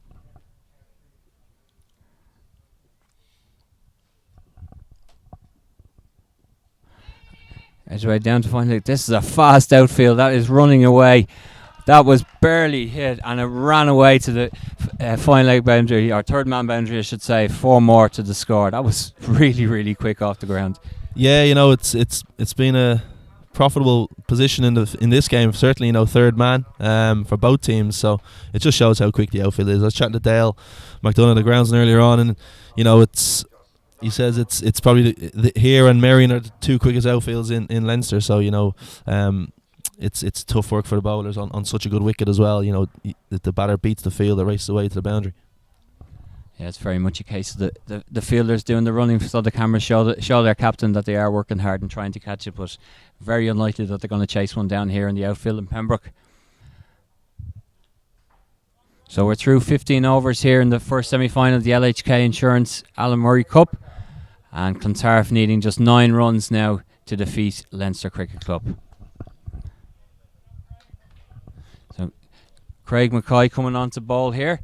Another young lad getting experience in a big semi-final for his club. So, as you said, Kevin taking advantage of the opportunity to give the young guys some experience in a big cup semi-final. And good start. Dot ball to begin. Yeah, and a leg spinner again. It's amazing how many leg spin bowlers are around Leinster cricket. If you go back 5-6 years ago, there was probably none. Now you've got a whole group of leggies around. And it's since the last 4 or 5 years now, leg spin bowling in T20 has been so crucial, and in one-day cricket, with the likes of Adil Rashid, Rashid Khan. There's vast amount of leg spinners around the world, and it's obviously a very tough skill to master. But if you can master it, it's such a great asset to have in each team. Yeah, it's something that comes. I just wonder, is that to do with the fact that the longer run-ups, and when you're playing in schoolyard cricket and back gardens and things like that, does that have anything to do with the fact of even just the space of how you're doing it? You're practicing your skills in smaller areas and in smaller nets and things like that. I don't think so. I think it's just the fact that the bowlers around the world now that are performing well are majority leg spin. And I think if it's no coincidence that when the Great West Indian sides had all the quickies, everyone wanted to be a fast bowler, and you've got the likes of obviously Shane Warne led the leg spin revolution, but you've got, as I said, I mentioned a couple there before, but every team seems to have one or two leg spinners, and they're being successful, and kids want to take wickets, and they want to see people, leg spinners especially taking wickets, and they want to copy that. So it's all about getting the word out there and getting people on show, and what we've seen this week with the hockey internationals, the women's team, and what they've done with their World Cup exploits, and they'll be getting underway in not too long from now in their semi-final of the World Cup, and there's a lot of obviously transferable skills and different things like that with the hand-eye coordination between hockey and cricket, and a lot of players who play both. So we'll definitely have a lot of transferable skills and people paying attention to that. So we reached the end of the 16th over, and just two runs coming off that Craig Mackay over. So Clontarf still needing 7 runs as Tristan De Beer continues. And just down the ground for one to long on for a single, needing them with 6. And obviously Clontarf are making their way quite comfortably into the final of this LHK Insurance Alamurray Cup. But who'll join them there? We'll have YMCA or Merrion. And as you can see there, both sides beginning to go through their preparations and get themselves ready for their semi-final, which gets underway in just over half an hour's time.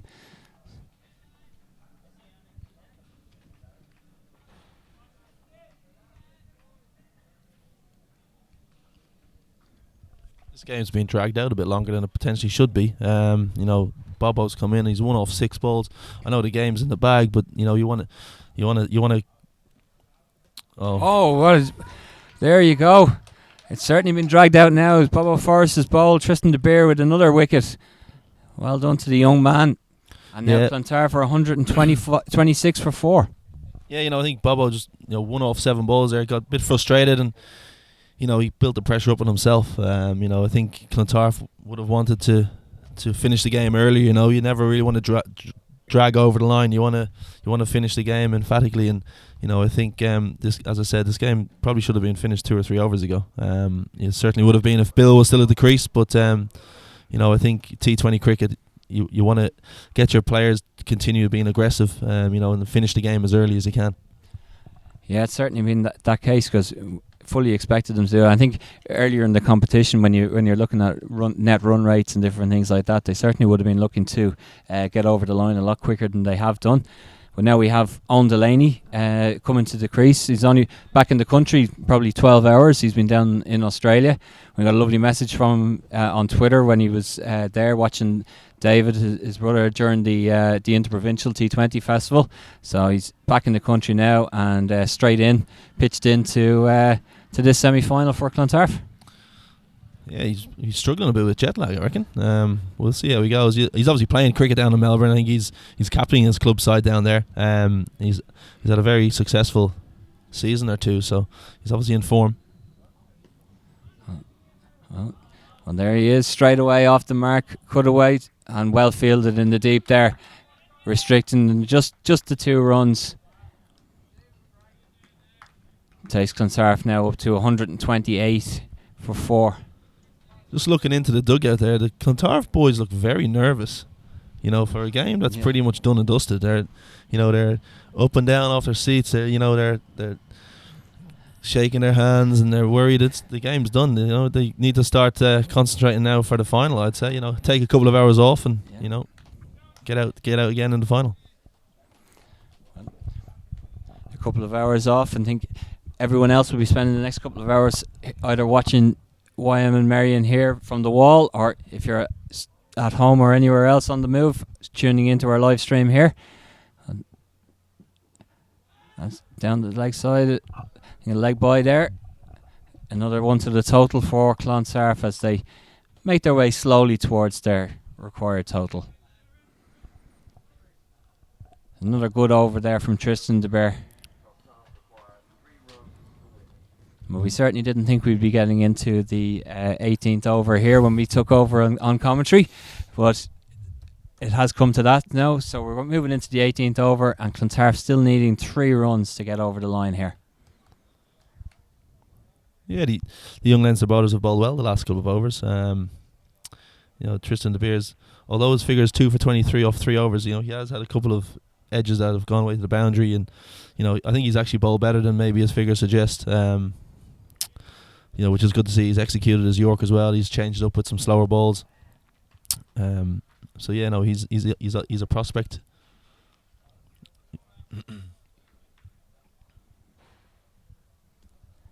So here we go. Clontarf potentially one big shot away from. That's a big appeal. Bit of confusion, bit of waiting on there. Delaney wasn't for moving, but eventually the finger goes up and he's given out caught behind. Yeah, Owen started walking initially, and then the umpire nodded his head. Yeah. And then Owen suddenly stopped walking, and then the umpire gave him out. So there was a bit of confusion there, but just see it here. Big appeal. Is that went to go back, and then the finger goes up. So he was going to walk all right, but then when there was no signal from the umpire, he just had a quick stop, but was given out then to make sure that he did have to leave. So another wicket for Leinster, and they're I think it's beyond them, but it's just unbelievable the way this has gone now for Clontarf in the last few overs. 129 for 5 now. So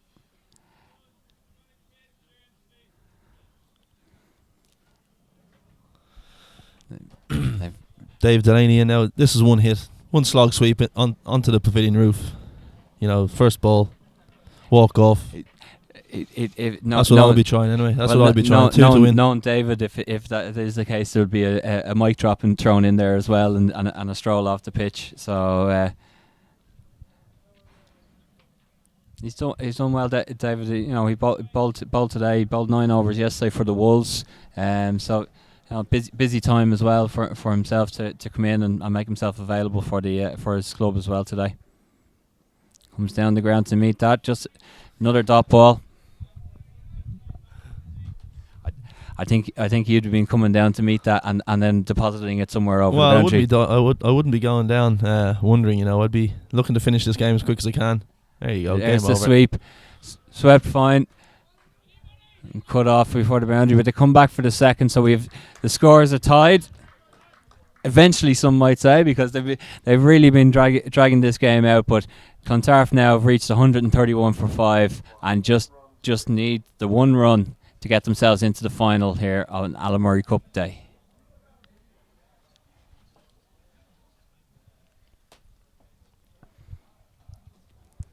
So it's Craig Mackay now will bowl to David Delaney.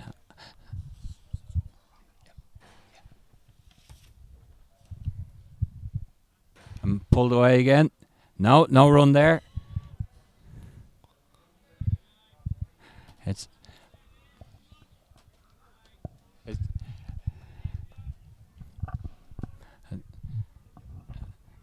And see the Marion boys making their way around the boundary. They've been waiting to get their game underway, and there it is. This time, David Delaney picks up the full toss, deposits it to the boundary, and 4 runs, and that's Clontarf through to the semi-final or to the final of the LHK Insurance Alamurray Cup. They've defeated Leinster by 5 wickets. It took them a lot longer than we expected into the 18th over, but they've done it, and they've defeated them. So there's the batting card for Clontarf. Conor Kelly and Bill Coughlin getting them off to a fine start. Conor Kelly with 29 runs. Bill Coughlin, the star of the show, with 54. Didn't take them all the way there. And Wakar Azmat with 24 not out. And it was left to David Delaney to hit the winning runs with that boundary. Clontarf reaching their total 135 for 5 and winning by 5 wickets. It's Clontarf through to the final. Who will meet them? It's YM against Marion in the second semi-final, the LHK Insurance Alamurray Cup, and that is coming up very soon.